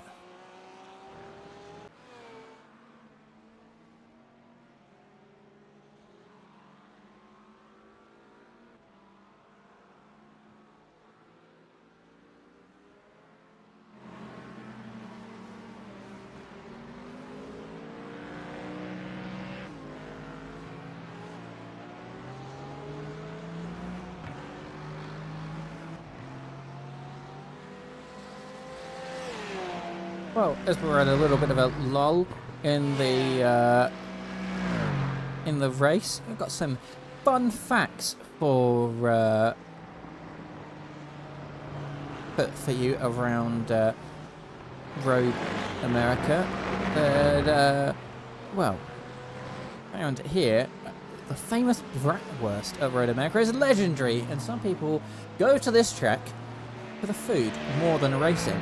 Also serve cheese curds that are so popular that people buy them before breakfast, and a funnel cake the size of a steering wheel. And well, that is quite the reason to turn up to a racetrack if I've ever seen one. If not for watching the racing, a cake the size of a steering wheel absolutely sounds amazing. And that is in Road America's 500 events a year. One of the well, one of the busiest schedules in motorsports, more than 2 a day, almost. And, well, there's got to be a lot of racing action out there. I know there's a few NASCAR events. IMSA also comes to Road America on the occasion as well. IndyCar as well. And, well, I've managed to name 3, but I think I'm going to struggle to name the other 497 of them. And, well, hopefully some of our drivers manage to catch up with each other and start to form a bit of a race out there before I run out of fun facts. Vintage IMSA, I know in iRacing runs around here. Not completely certain whether that's actually a real life event. Surely it is. You've got the old Audis and the Nissan hypercars that look a little bit like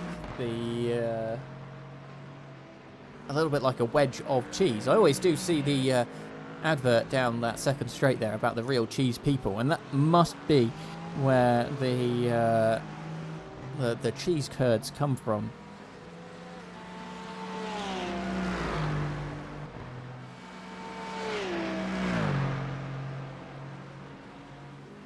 Indeed, I think you could sell me on a steering wheel sized cake quite quickly.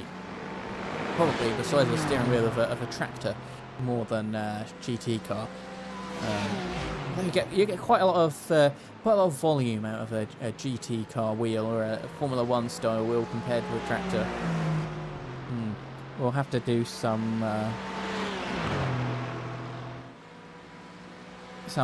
more research on exactly where the cake is based on, and do they change it based on the event? You get a big one for NASCAR, like a big steering wheel but very thin, and then when they have like IndyCar, is it an IndyCar steering wheel? We'll have to find out.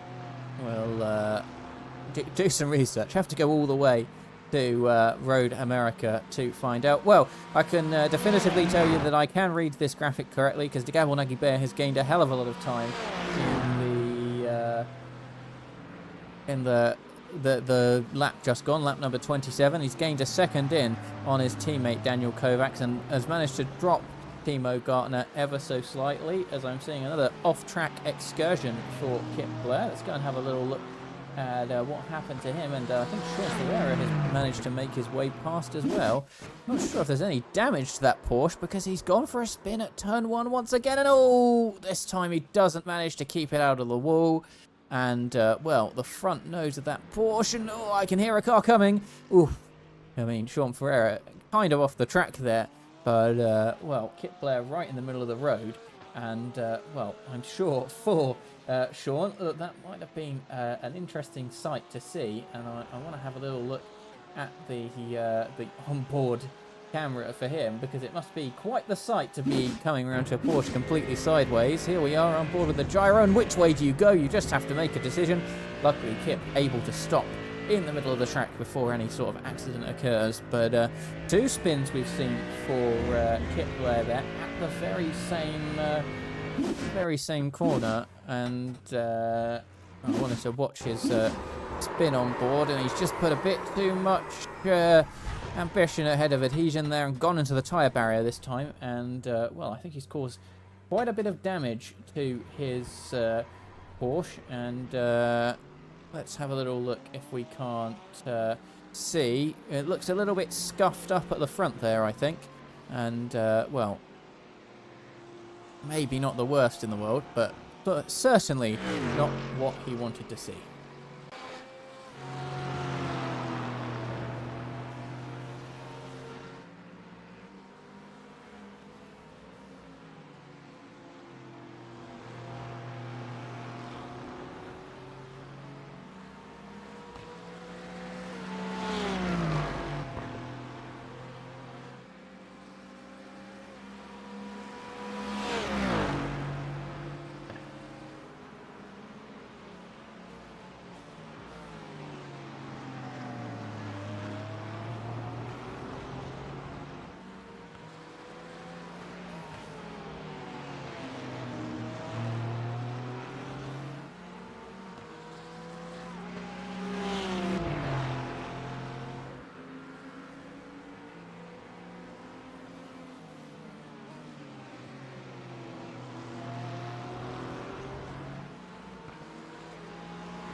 Oh, while we're waiting for a bit of a catch-up, and oh, Kip Blair, he's come off the track once again, and I think he might have picked up a black flag to go with it. I was about to get back into the fun facts, but what on earth has happened to him in that Porsche? He's been going so well, and he just... I'm not sure if that was a frustration trying to slow it down, but, well... that is an engine blown in iRacing if I've ever seen one. And I think he might be out of this race, because he did, well, not seem particularly happy with that car. Not exactly sure what he was doing with that little weave of the wheel. Not sure if he was trying to slow it down. He caught a bit of gravel, actually, and that sent it into a spin, and bang. That is your engine gone. And, whoa, there was so much momentum in this car that he managed to take it back to the racetrack for him. But hopefully for him, he's still got that fast repair available. Otherwise, that car is certainly not heading back out on track today. And, well, once we go to the live pictures, can't really tell too much of a difference between them, can you?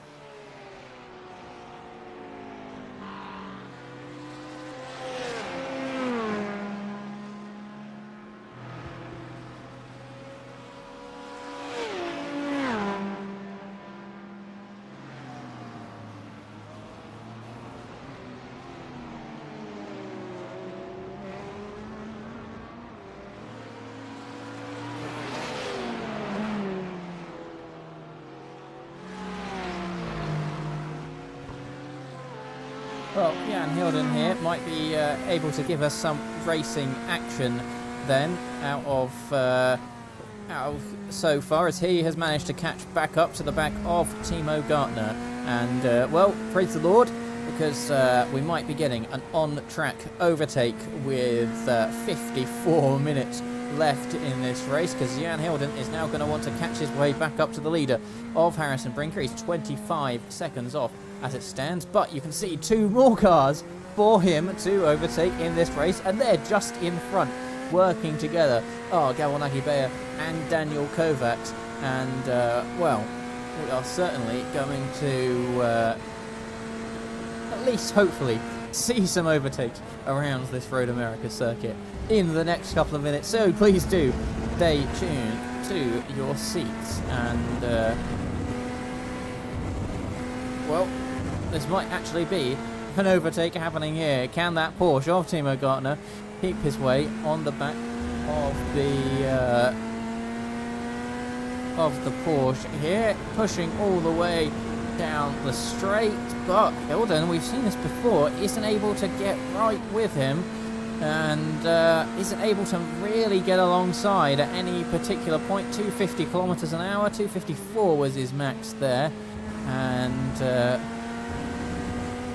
well, that is certainly not him getting past, but people just seem to be using that initial straight to get really close to the car in front. I think I saw a very small kind of micro slide from Timo Gartner there.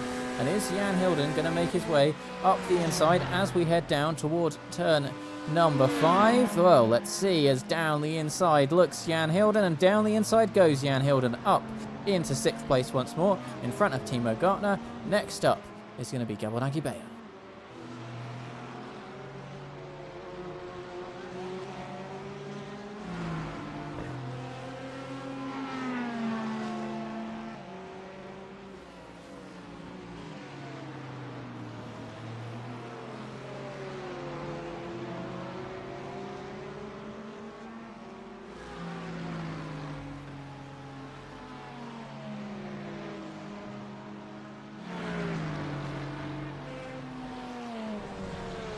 And off the track actually goes Jan Hilden, maybe as a little celebration, covering Timo Gartner with a little bit of grass there.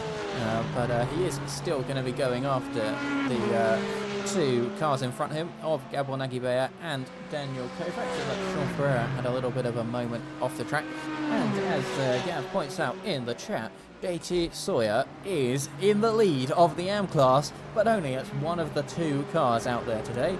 And indeed, looks like Easter Sunday is not exactly the busiest time to be out there on the racetrack.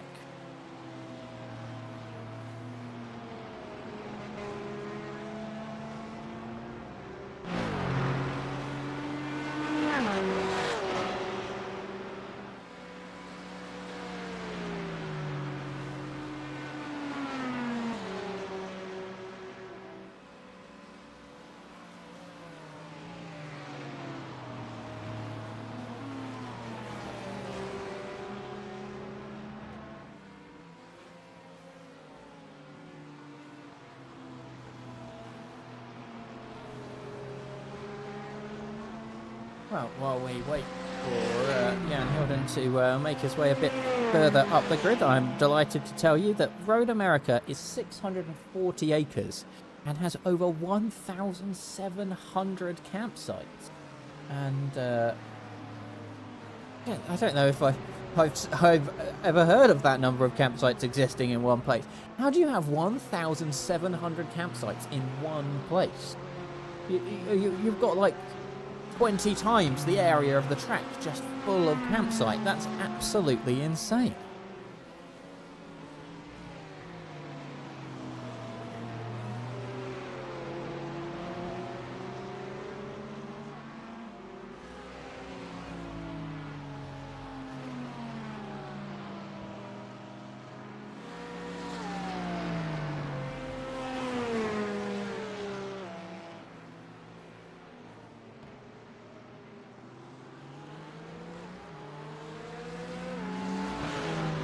Looking at what's happening on my screen right now, it looks like a problem for Harrison Brinker. What has happened to him?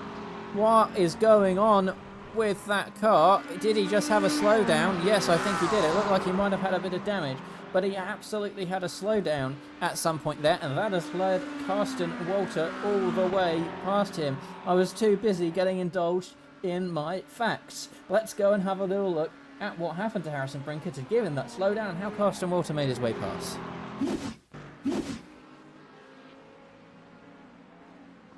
Oh, and he was just too busy heading on the regular layout of the track. I think he might have, well, might have forgotten the fact that there was an extra chicane in there. And, well, that's going to be an interesting one, I think, to have a little look a little look on board of, and you can see that he was heading to the wrong side of the track getting ready, and then went, oh no, that's not the track. And well, that can happen when you're kind of on your own for a little bit in the out in front there, because you pick up that slowdown for well, kind of forgetting where the track goes. And let's have a little look at how Casting Walter got his way past. I think it is going to be past Harrison, who, yeah, really has to slow down for that slowdown. It goes back out into the lead of this race, and maybe has been helping us to a bit of action, as I believe JT Sawyer made his way past Gabor Bayer here, and up the inside he goes, but it's not past Daniel Kovacs yet, and he is in that little DRX Sport box there. And let's see if he's able to make his way past Daniel Kovacs, or whether they're going to work together to try and slow him down.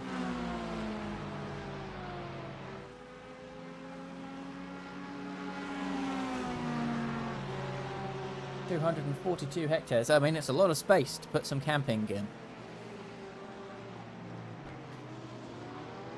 Oh, there is some game playing here, I think. Daniel Kovacs really slowing down to the point where I think there was contact made between the two of them there. Let's have a little rewind at that moment and see what happened, because I think that Daniel Kovacs is potentially slowing them down to end up pushing him backwards into his teammate. Let's have a little look here. That is not the car that we wanted to ride on board. It's Jan Hilden here, and look, he is, I think he might be playing a little bit of a game there, out there, and trying to let Gabor Bayer back past and keep Jan Hilden in this little box, but I don't think it's going to last for long as Jan Hilden pulls alongside and past Daniel Kovacs. Unfortunately for the two drivers there, it doesn't last long, but they are still alongside each other, and we don't want to see that. We want to see what's happened with Daniel Kovacs, but I think that it is going to be Jan Hilden pass. He's flashing his lights, but I think that that's a solid pass for right now.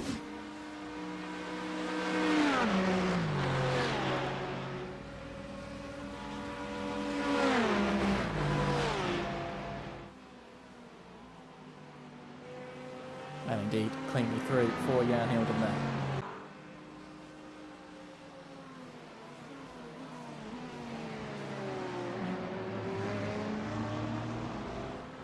Absolutely, indeed. We've all forgotten which layout of the track that we're on, and, well, maybe forgotten where the brakes are, and what way we need to turn, as that little fight there has let Timo Gartner onto the back of this train in this battle for, well, I'd call it for 4th position, but I think Jan Hilden's going to be out of this battle very quickly, so we'll call it for 5th position. Overall, Kit Blair's still in the pits. I don't think he's going to be heading back out with 4 laps down. And unfortunate for him, but it is going to leave JT Sawyer as the only remaining AM driver in this race, or only 2 to start with, on this Easter weekend. And indeed, will take his first victory, unless something absolutely diabolical happens to him, come the end of this race, which is just going to be in 45 minutes' time. And, well, we might have been through a little lull in this race, but do not fear, because we have a few drivers who are having to fight their way back up to the positions they should be. Harrison Brinker is one of them, who's back on the back of Casting Walter, 14th in a second, and the other one is Timo Gartner here, who went for a little bit of a spin earlier on in this race, and he's trying to get past the Aston Martin of Gabor Bayer here and make his way up into 6th position.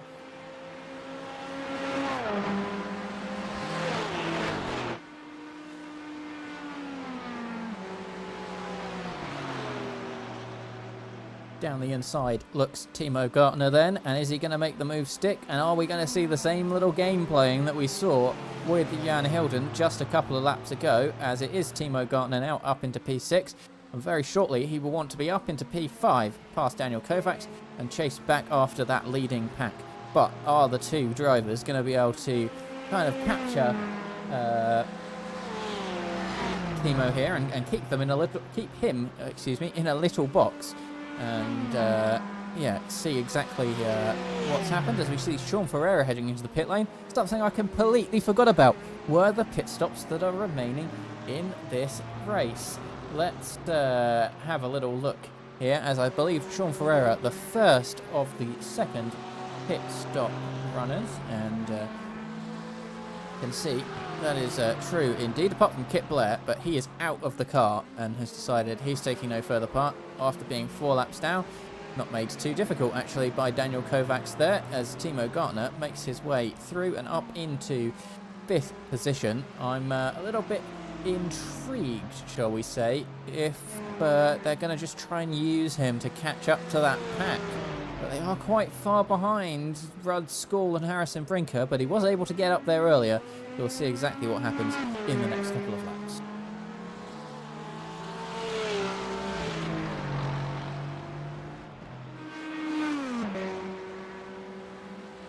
Short stop for Sean Ferreira then. I wonder if, yeah, with 43 minutes to go, we saw the first, round of pit stops with about 40 to go. I wonder if there is going to be a splash and dash at the end, and Sean Ferreira deciding to cut those pit stops in half and, try to take tyres on both stops, or just split it out so it's not a 5-second stop at the end of this race. As is that one of those cars heading in? No, I think that might be Nagy Bayer maybe being let past by Daniel Kovacs there, because they have really lost Timo Gartner in a short space of time. 2 seconds now the gap. It does look a little bit like a teammate swap there. Tell you what is not going to be a teammate swap out there, as Michael Rhodes heads into the pit lane for his second stop. It's Harrison Brinker on the back of Carsten Walter. Is he going to stick behind and try for a little fuel save here, or is he going to try and fight his way past? We saw him gain massively in the last round of pit stops. Let's see what he can do this time around, as they have the lapped car. I think that might be of Sean Ferreira in front, who manages to hop out their way, and it was Sean Ferreira there, but hopping out of the way wonderfully for him.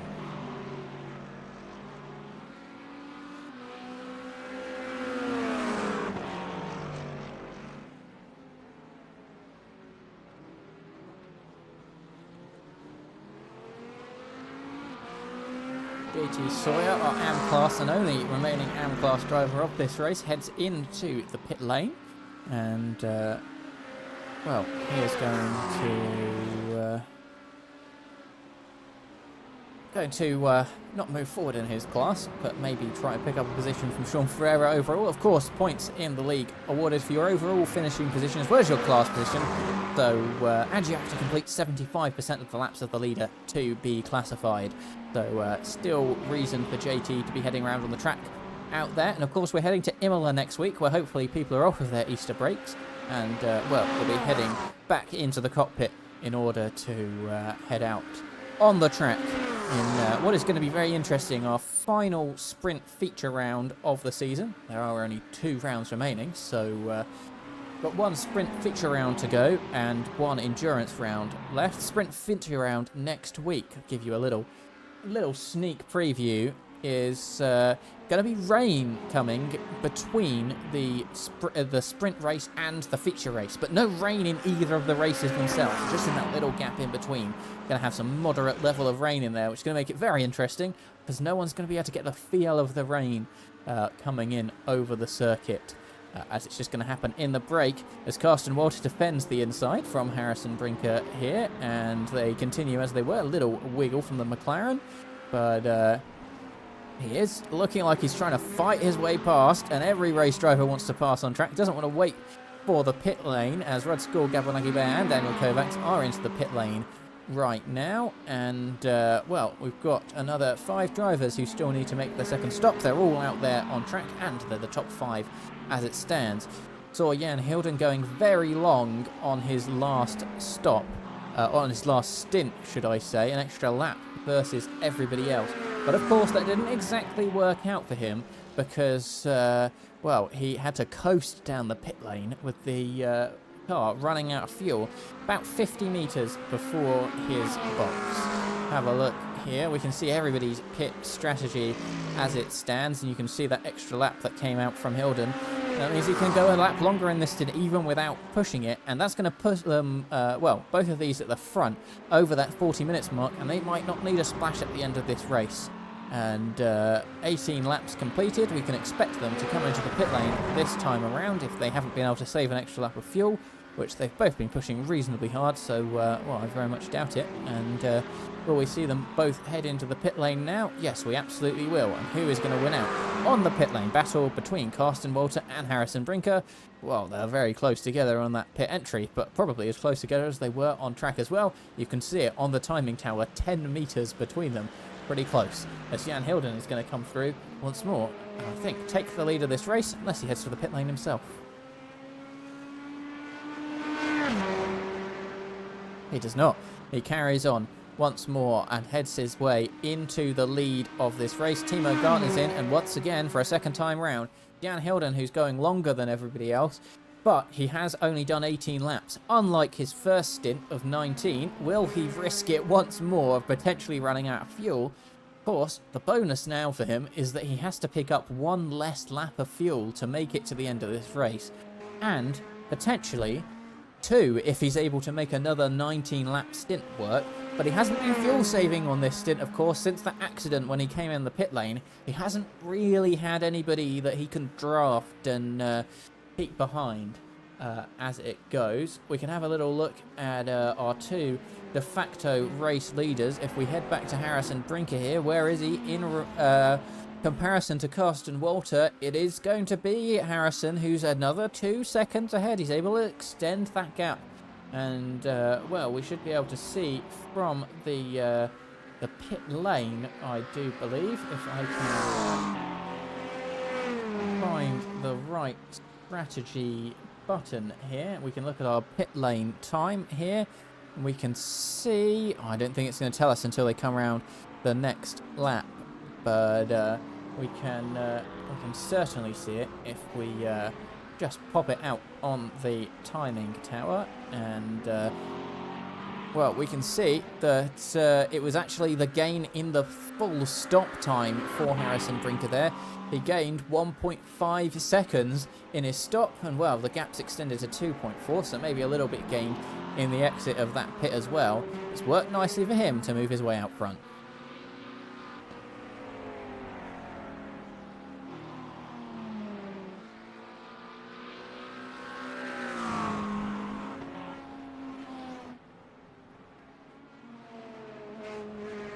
Round the final corner comes Jan Hilden. Is he going to head to the pit lane? Yes, he's not going to push it to 19 laps on this occasion. And, well, Harrison Brinker was able to extend to 19, and was Carsten Walter. I'm assuming their pit boxes past the... oh, actually, I know what it'll be. They didn't have to do the formation lap, which is a full lap. You don't use a full lap's worth of fuel, of course, but you do use about half a lap or so getting around the formation, and that means that Jan Hilden's also going to do 19. That shows you how impressive it was for him to do it on the first stint. Lots of engine power on this occasion. Is he going to stop on his marks? Yes, he is. Overlays get a little bit confused there with him being at the very end of the pit lane. I thought he was in the pit exit.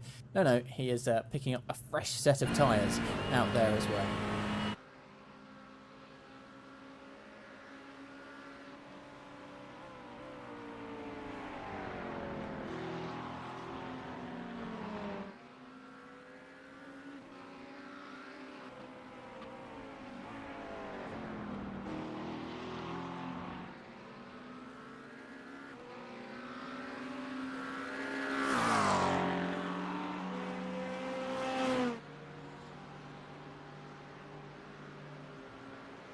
Saw Jan Hilden in the pit lane. He's head out of the pits now, and well, it looks like Eric Gerbhardt has had a horrible pit stop there. I'm not sure exactly what has happened to him, but it looked like he lost a lot of time being in his pit box.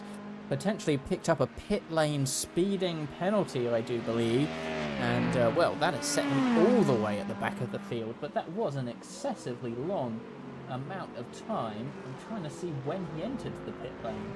I don't know if he had some sort of other problem. He entered the pit lane at, well, 1 hour 29:16, and he left at 1 hour 31. He had an awful long pit stop there. I'm not sure exactly what happened to him. And, well, I'll have a look at him re-entering the pit lane here, and he's popping along. Did he go too long on his pit box? No, he got lifted up, and I think he just had to sit through a penalty potentially there. If I can't catch the time he entered the pit lane, I don't think I can. Oh, there it is there, actually. Coming into the pit lane off of the final corner.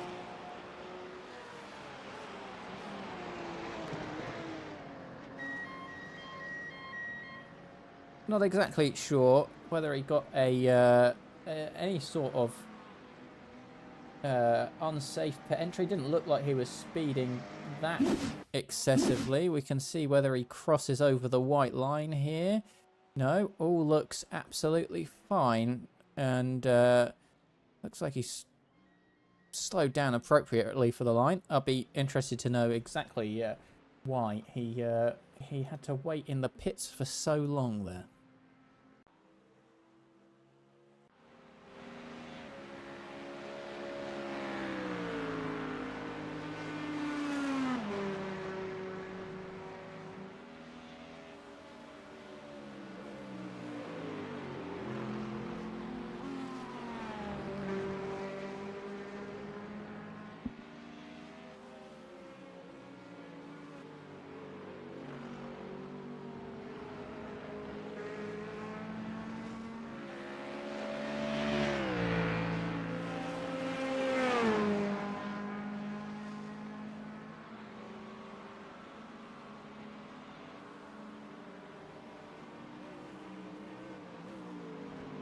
Well, we saw Jan Hilden come out of the pits right in the back of Rudd School, but on this occasion, looks like he's lost a bit of time heating up his tyres, but that is okay. He's still got half an hour in order to catch up and take that overall podium spot. Doesn't look like it's been a great start to the stint for Carsten Walter.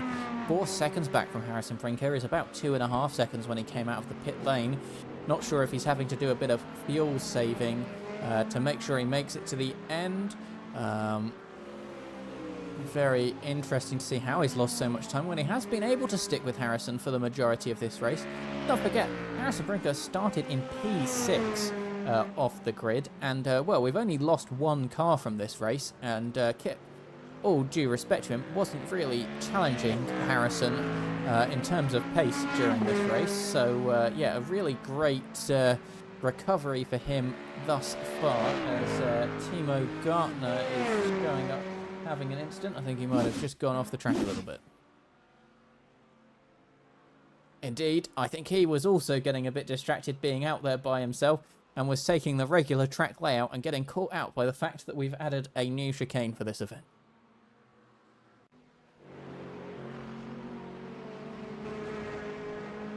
And looks like Timo might have picked up a slowdown penalty. I'm seeing a black flag. I'm hoping it is just a slowdown penalty for him and not a drive-through penalty. Hoping for him that is the case, and it has cleared now. So indeed, it was a slowdown penalty.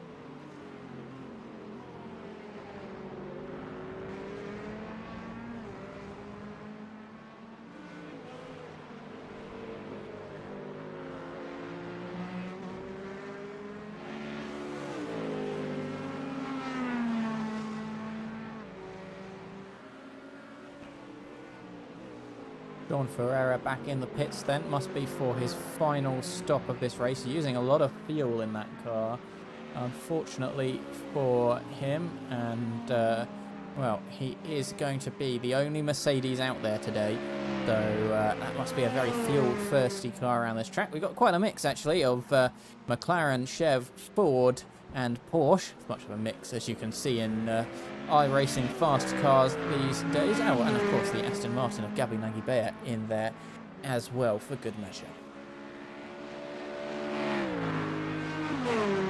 It's going to promote JT Sawyer one more place, and for Sean Ferreira, he is going to have to make his way up. I think he's going to have, yeah, just over 10 seconds of gap on JT to see if he can get back through him at the end. Of course, good points to score for everyone in this race because, well, we only got 12 participants. 12th place is always picking up a good number of points.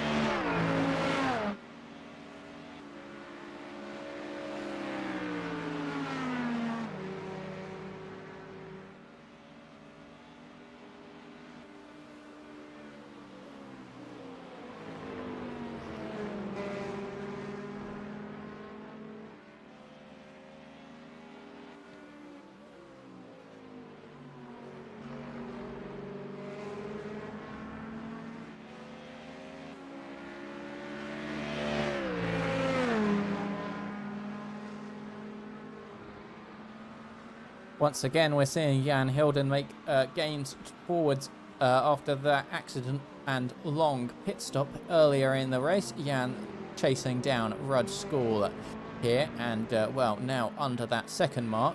And we'll see what sort of battle is able to unfold here. Just under half an hour to go in this race. We're 3/4 of the way through now. As much as I'd love Jan Hilden to have a comeback story and make his way back up to P2 with Carsten Walter 13 seconds ahead, I think that's going to be a very tall order come the end of this race. He's going to have to gain at an absolutely insane pace to make that work. Can have a little look at the weather out there on track. Still very gusty winds out there, 32 kilometers an hour. Slightly changed to 180 degrees or so as from earlier on in this race, but the track temperature really has come down by 4 degrees to 28 degrees Celsius. That'll give the drivers a bit more of a warm-up required in their tyres and, well, also a nicer driving experience with a slightly cooler track, a little bit less sliding once you have got those tyres up to temperature. Eric Gerhard had a little slow-down penalty, I think, but I haven't seen him go off the track. And but actually he's 50 seconds behind Sean Ferreira, and I wonder if he had another speeding in the pits. Oh, sorry, I was looking at the wrong car there. My apologies. Eric Gerhard had the long pit a while ago. Is now Jan Hilden is going to be looking on the right-hand side here and looking to make that position as he makes his way up into third position overall. But Rudd School, he's not that far behind. Is he going to be able to swap back? I was going to say brake late. Not on this occasion, but that second straight is coming along. But Jan Hilden able to gain 0.4 of a second out of that first corner. Absolutely insane pace to come from him. And wow, he's really left Rudd for a little bit for dead there. Is he going to be able to do anything in the slipstream come down the second straight?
Awesome camera angle to watch the action from, but I think unfortunately for Rudd School, he's just not been able to keep with Jan Hilden enough throughout the lap.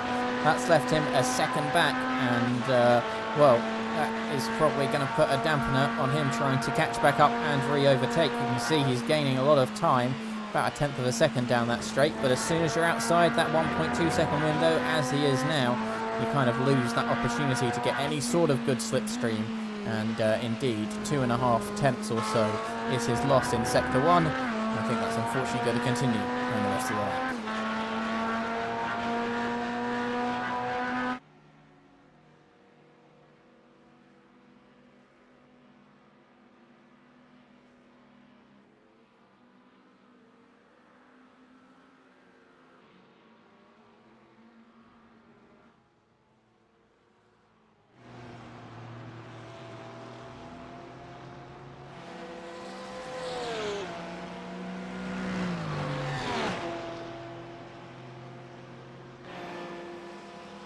Well, we've got Gabor Nagibeya, Daniel Kovacs and Eric Gerhard all lined up in a row here. Unfortunately for Eric, it has not been a good race for him, all the way down in 11th place owing to that very poor pit stop a bit earlier on.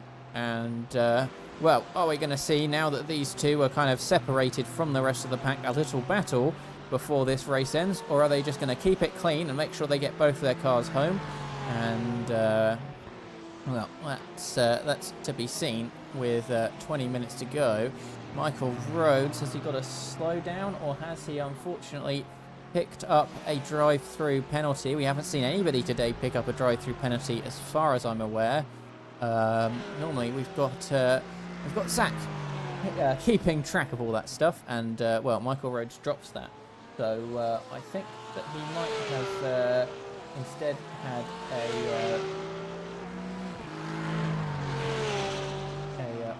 an off-track excursion, shall we say, and indeed got a slowdown rather than drive-through.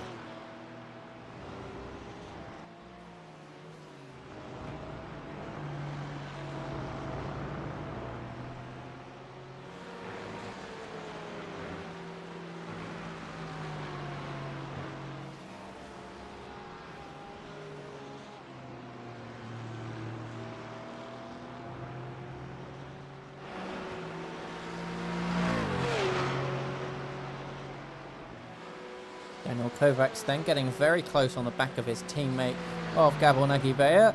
And, well, let's see whether he's going to try and move down into turn 1. He is. He's looking to the inside. Is he going to give us a bit of a race down the inside? No.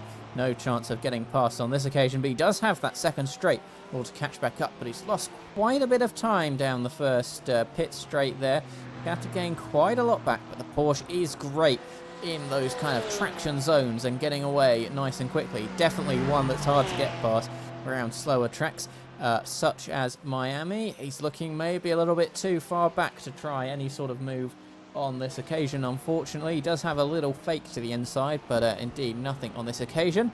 Of course, you don't want to take your teammate out with just 20 minutes remaining in this race.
Let's see if Daniel Kovacs can have another attempt this time around. Looking for the back of Gabor Nagibeya right now. He got very close heading into that last corner, and you can just see the amount of closing speed that you're able to gain in the slipstream here. And, well, on this occasion it looks like he might be a bit too far back, but is he going to be saving something coming up to that second straight, breaking down into turn 1?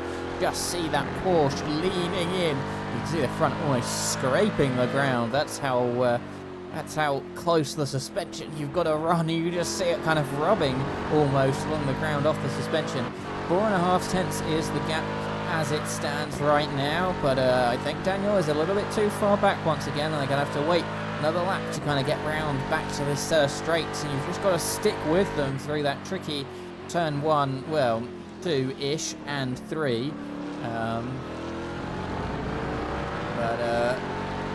Yeah, it's quite a tricky place to stay with the car in front.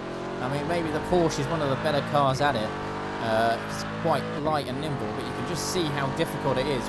Once Gabor here is out of the corners, just able to pull a little gap to Daniel, and indeed, you can just see him losing the time through the corners and then catching back up in the braking zone. Makes it incredibly difficult to try and make a pass.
Absolutely awesome to listen to the exhaust out of these cars. You can see that Jan Hilden's had a little bit of an adventure. He looks like he's been off track, and Rod Score's been able to get past.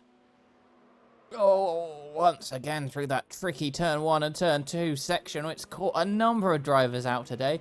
But, well held for Jan Hilden there. But it does let Rod Score back past him, and, well, that is certainly the kind of thing that you want to have a look back at. Let's have a little look at what happened in the cockpit for Jan Hilden.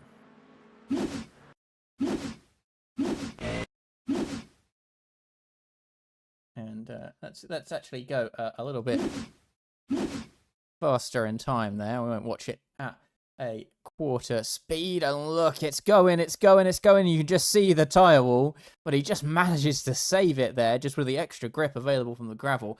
Absolutely tremendous save, like quite a few we've seen in turn 1 today, and quite a few we've seen from Jan Hilden.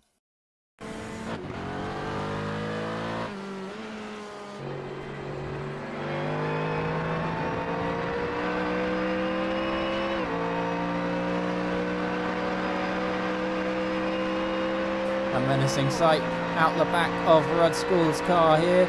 Looking up the inside is Jan Hilden. Looking inside, you can't see him just yet. Looking on the outside of the car, through goes Jan Hilden there. I think there might have been a little let off the gas maybe for Rod, as Hilden once again moves up to P3.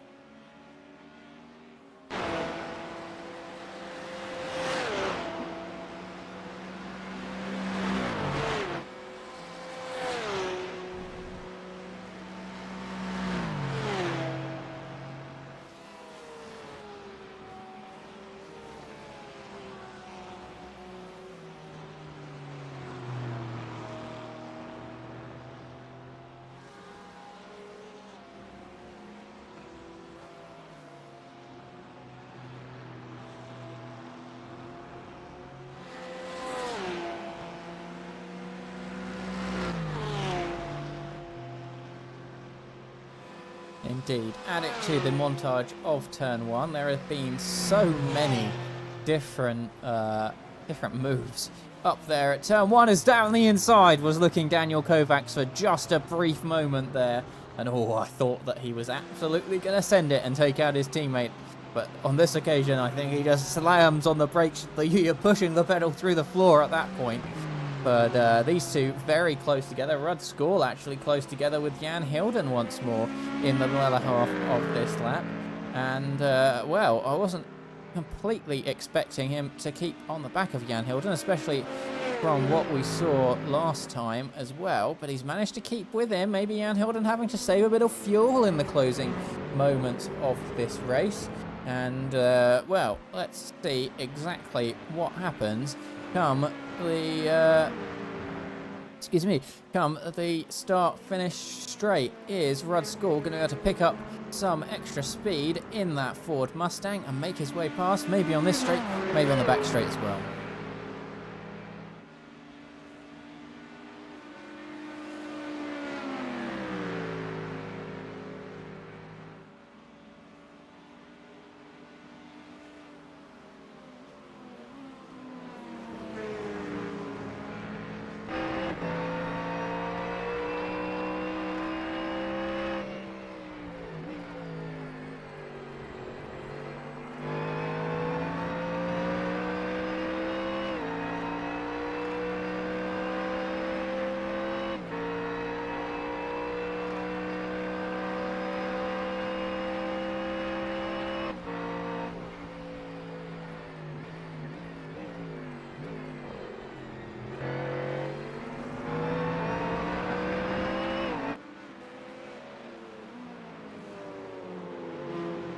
No luck on this occasion then for Rudd Skall as we head down into turn 5, 6 and 7 here. But he's managed to keep with him. If Jan Hilden's saving some fuel, I'd be getting a little bit worried if I was him right now. And certainly concerned that maybe Rudd has a bit more fuel on board or a bit more in his tyres in order to push his way up for what will be P3 come the checkered flag in just over 10 minutes time. You're probably looking at about 6 more laps here. And, well, certainly both of them going for the right track layout this time around. And onto the power heads Rudd, onto the power heads Jan Hilden. And once again, we see the repeat of being able to catch up so much in that slipstream, but it's just not been enough for the Mustang at this point in time in order to get alongside and try and overtake down into turn 1 or turn 5.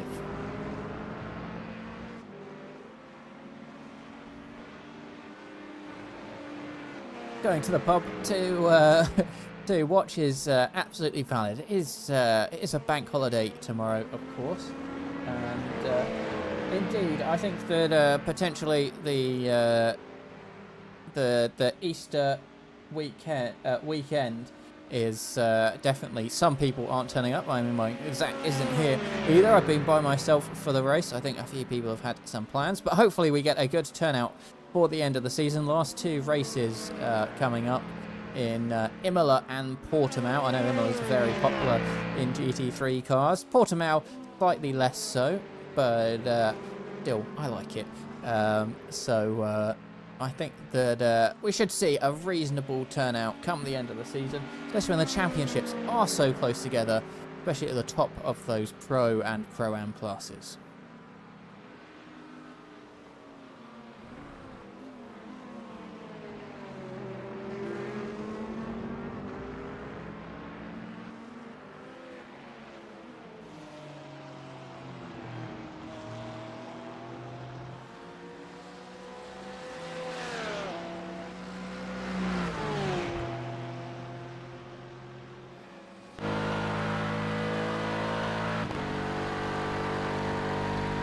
Once again, looking back from Gabor Nagibeya, then Daniel Kovacs, his teammate, still not trying. Oh, he's getting very close, but maybe biding his time a little bit. 10 minutes to go now, and oh, that's very close indeed. I'm surprised they didn't make, we didn't hear any sounds of contact, but they certainly got very close together. And, well, Gabor Nagibeya not super happy with his teammate, or maybe just saying hello to the camera there. Not completely sure on which one. We have been watching this battle a couple of times throughout the race, and they have been working together reasonably well, but they're so far away from any other cars at this moment in time. They might as well have themselves a good race. Looks like we've got these two close together, as well as Jan Hilden and Rudd Skall, as we pass over the 50 lap mark here. And looks like we might finish on a 55 lap race I'm seeing here, but we'll see whether we do drop a lap come the end. It's looking a little bit close as well.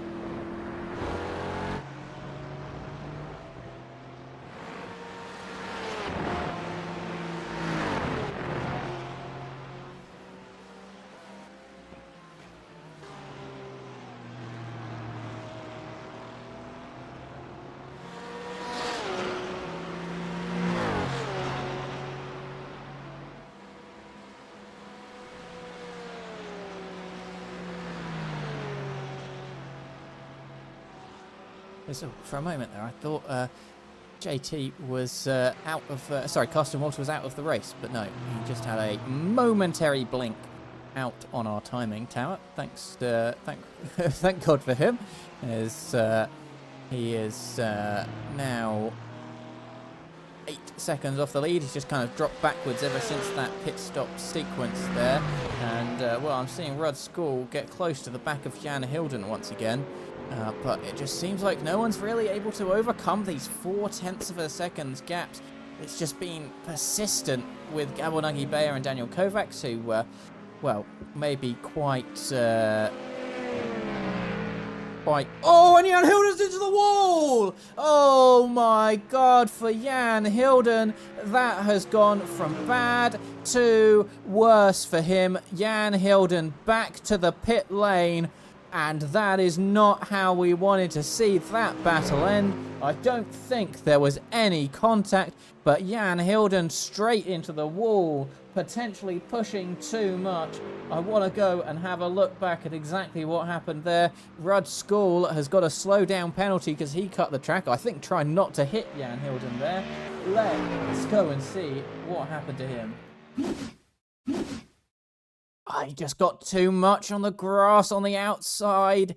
He's gone face first into the wall there. And is he going to keep it out? I mean, he keeps it out of the wall mostly from the second time around. I think he just towed it back to the pit lane out of pure frustration there. The pressure from Rudd School behind has just pushed him a bit too far on this occasion, I think. I want to have a look maybe from top down and see what's happened to Jan Hilden, because he just spins into the wall all by himself. And Rudd School, well, he's taking the more traditional layout. I think maybe trying anything to not get hit by Jan Hilden. And let's go a bit further back in that playback actually and see whether there was anything that happened a bit before then. No, he's just all by himself. And he's pushing, and you just get on the throttle so much, and he's just clipped the grass, and that sent him into the wall. And what a horrible race way for that race to end for Jan Hilden. He didn't actually look like he picked up any damage at all, but decided that was the end of his day, and he is unfortunately going to finish in P11.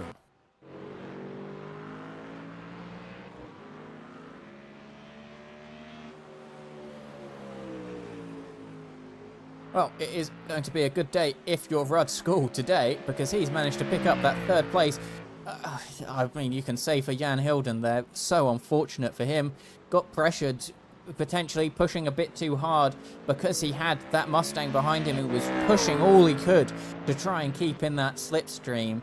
But, yeah, very unfortunate for Jan Hilden. And after racing a good race there to manage to... He spun out of the pit lane after his first stop, after having a long stop, because he ran out of fuel in the pit lane. Nothing's gone his way. He managed to make his way back up to P3, but how unfortunate for his race to end like that.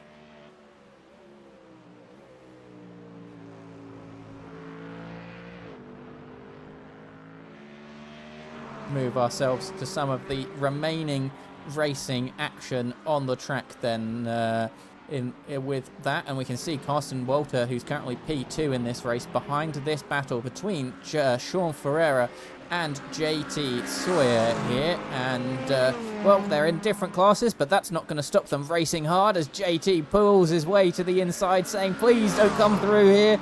And is JT going to be able to pull it off? No, I think the Mercedes is going to make its way through on this occasion, but he's squeezing Sean on the way in, but on this occasion, Sean makes his way through in that Mercedes up into P8 overall. He's 51 seconds off of the back of Michael Rhodes.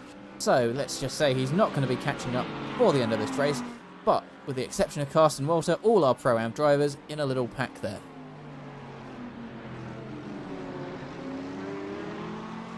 And through does JT Sawyer, let Carsten Walter, and indeed, just reflecting on that unfortunate incident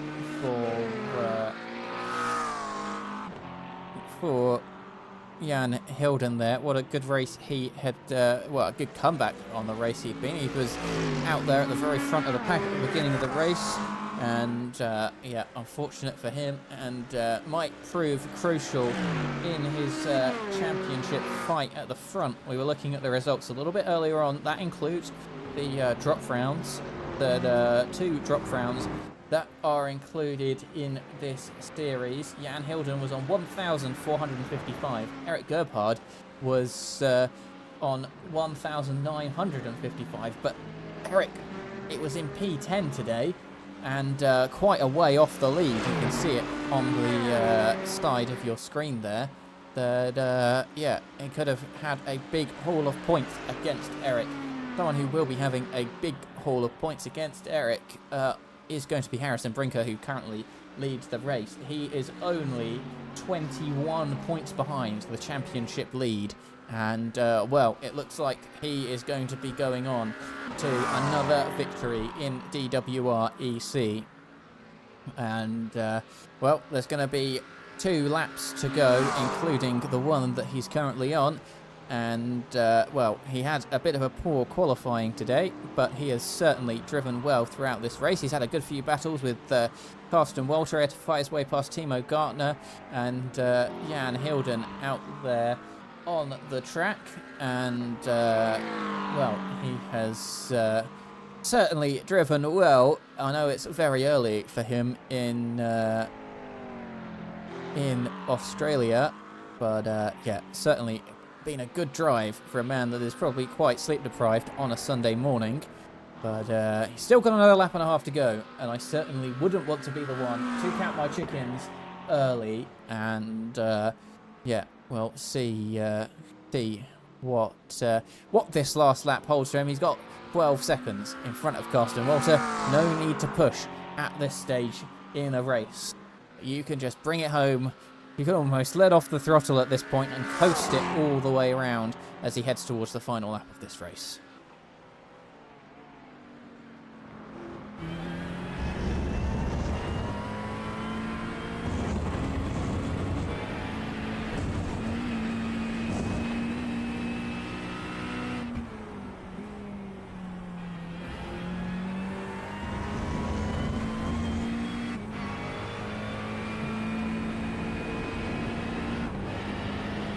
And if you look up there, you can see a flag waving. That is the white flag for this round at Road America. It is going to be Harrison Brinker who leads the way currently down into turn 1, braking hard on the curb all the way to the outside here. Catch a little bit of grass on the outside. You go through an invisible turn 2 before you head into turn number 3 on the curb. And then on a bit of a slide. I thought I'd maybe cursed Harrison Brinker at this point in time, and I thought he was going into the wall there. But very well held, as we've seen a few times from all sorts of drivers throughout the grid. Down into turn number 5, you're halfway on the curb, grabbing a bit of the curb on the inside. You want to use that rumble strip on the outside, but not head into the gravel. Then you're heading uphill. You can brake really late up here, going and once again using the rumble strip on the outside. In qualifying, you can hold that flat. He holds it flat on this occasion with a shift up in the middle. Then you're braking downhill. It's very deceptive, very easy to go off into the gravel here, but he keeps it on the road. Now we're heading through turn number 9 and turn number 10. You want to keep it as far onto the inside as you possibly can, and then once you have the confidence you're going to make it straight onto the power and use as much of the curb on the outside as you can. Braking down, you're into 11, heading into 12, kissing that apex, and then you want to get on the power as soon as you can. A little slide for Harrison there, so that you can power all the way down the back straight.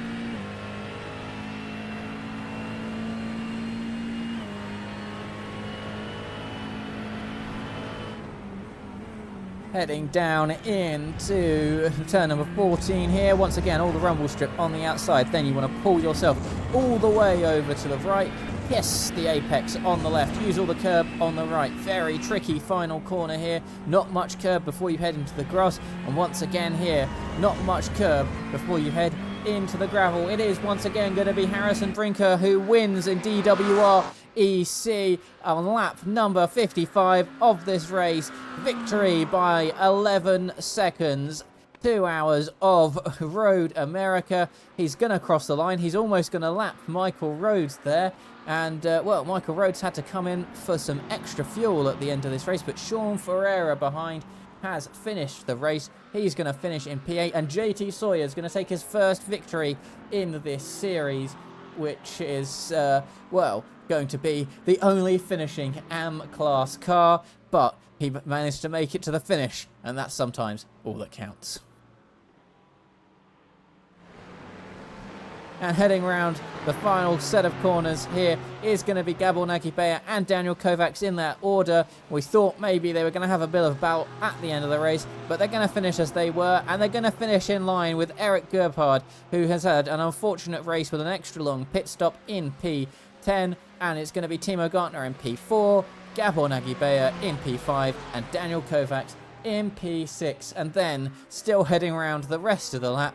Doesn't really have to finish, but you've got to do it for the pride. Surely is going to be Michael Rhodes all the way to the end through 9 and through 10 in that gold-colored McLaren for his AM class victory last season. But on this occasion, it is not going to be anywhere close to victory for Michael Rhodes.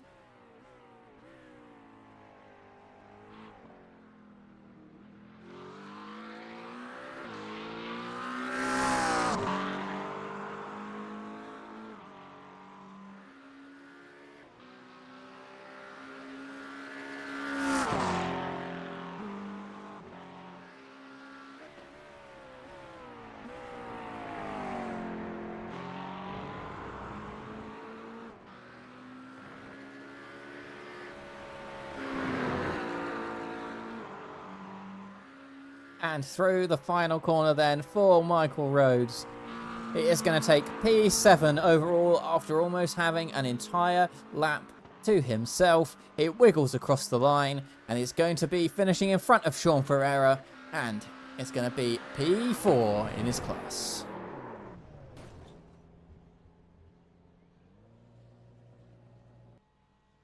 Well then, with that, let's have a little look at our confirmed race results this evening. Then it is going to be Harrison Brinker who is your winner. 11 seconds in front of Carsten Walter, Rod School, Timo Gartner, Gabor Nagy-Beyer, Daniel Kovacs, Michael Rhodes, Sean Ferreira, JT Sawyer, Eric Gerhard, Jan Hilden, and Kip Blair. Unfortunately didn't make it to the end of the race after some incidents this evening. Now, I have been by myself for quite a bit this evening, so I was going to do absolutely no interviews at all, but I think on this occasion, and just this occasion, I need to make an exception for JT, who has taken his first victory in the AM class. Kit Blair was very fast out there, but you managed to survive to the end, and that's all that mattered.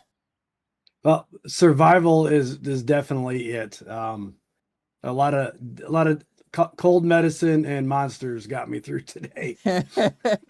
Well, you said you didn't want to join the commentary booth until you earned it, and yeah, you've been sick over the past few days, but it is a victory in the AM class, and it's also a further extension of your points out in front.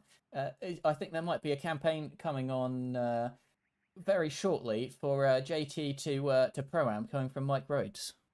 Yeah, I think he's already been doing it, but I will further that and say Mike Rhodes is a pro with a counter offer. So, yeah, I mean, Kip's obviously the fastest that we have in the AM class. He just has issues and just tried to keep it steady today and on track and make it.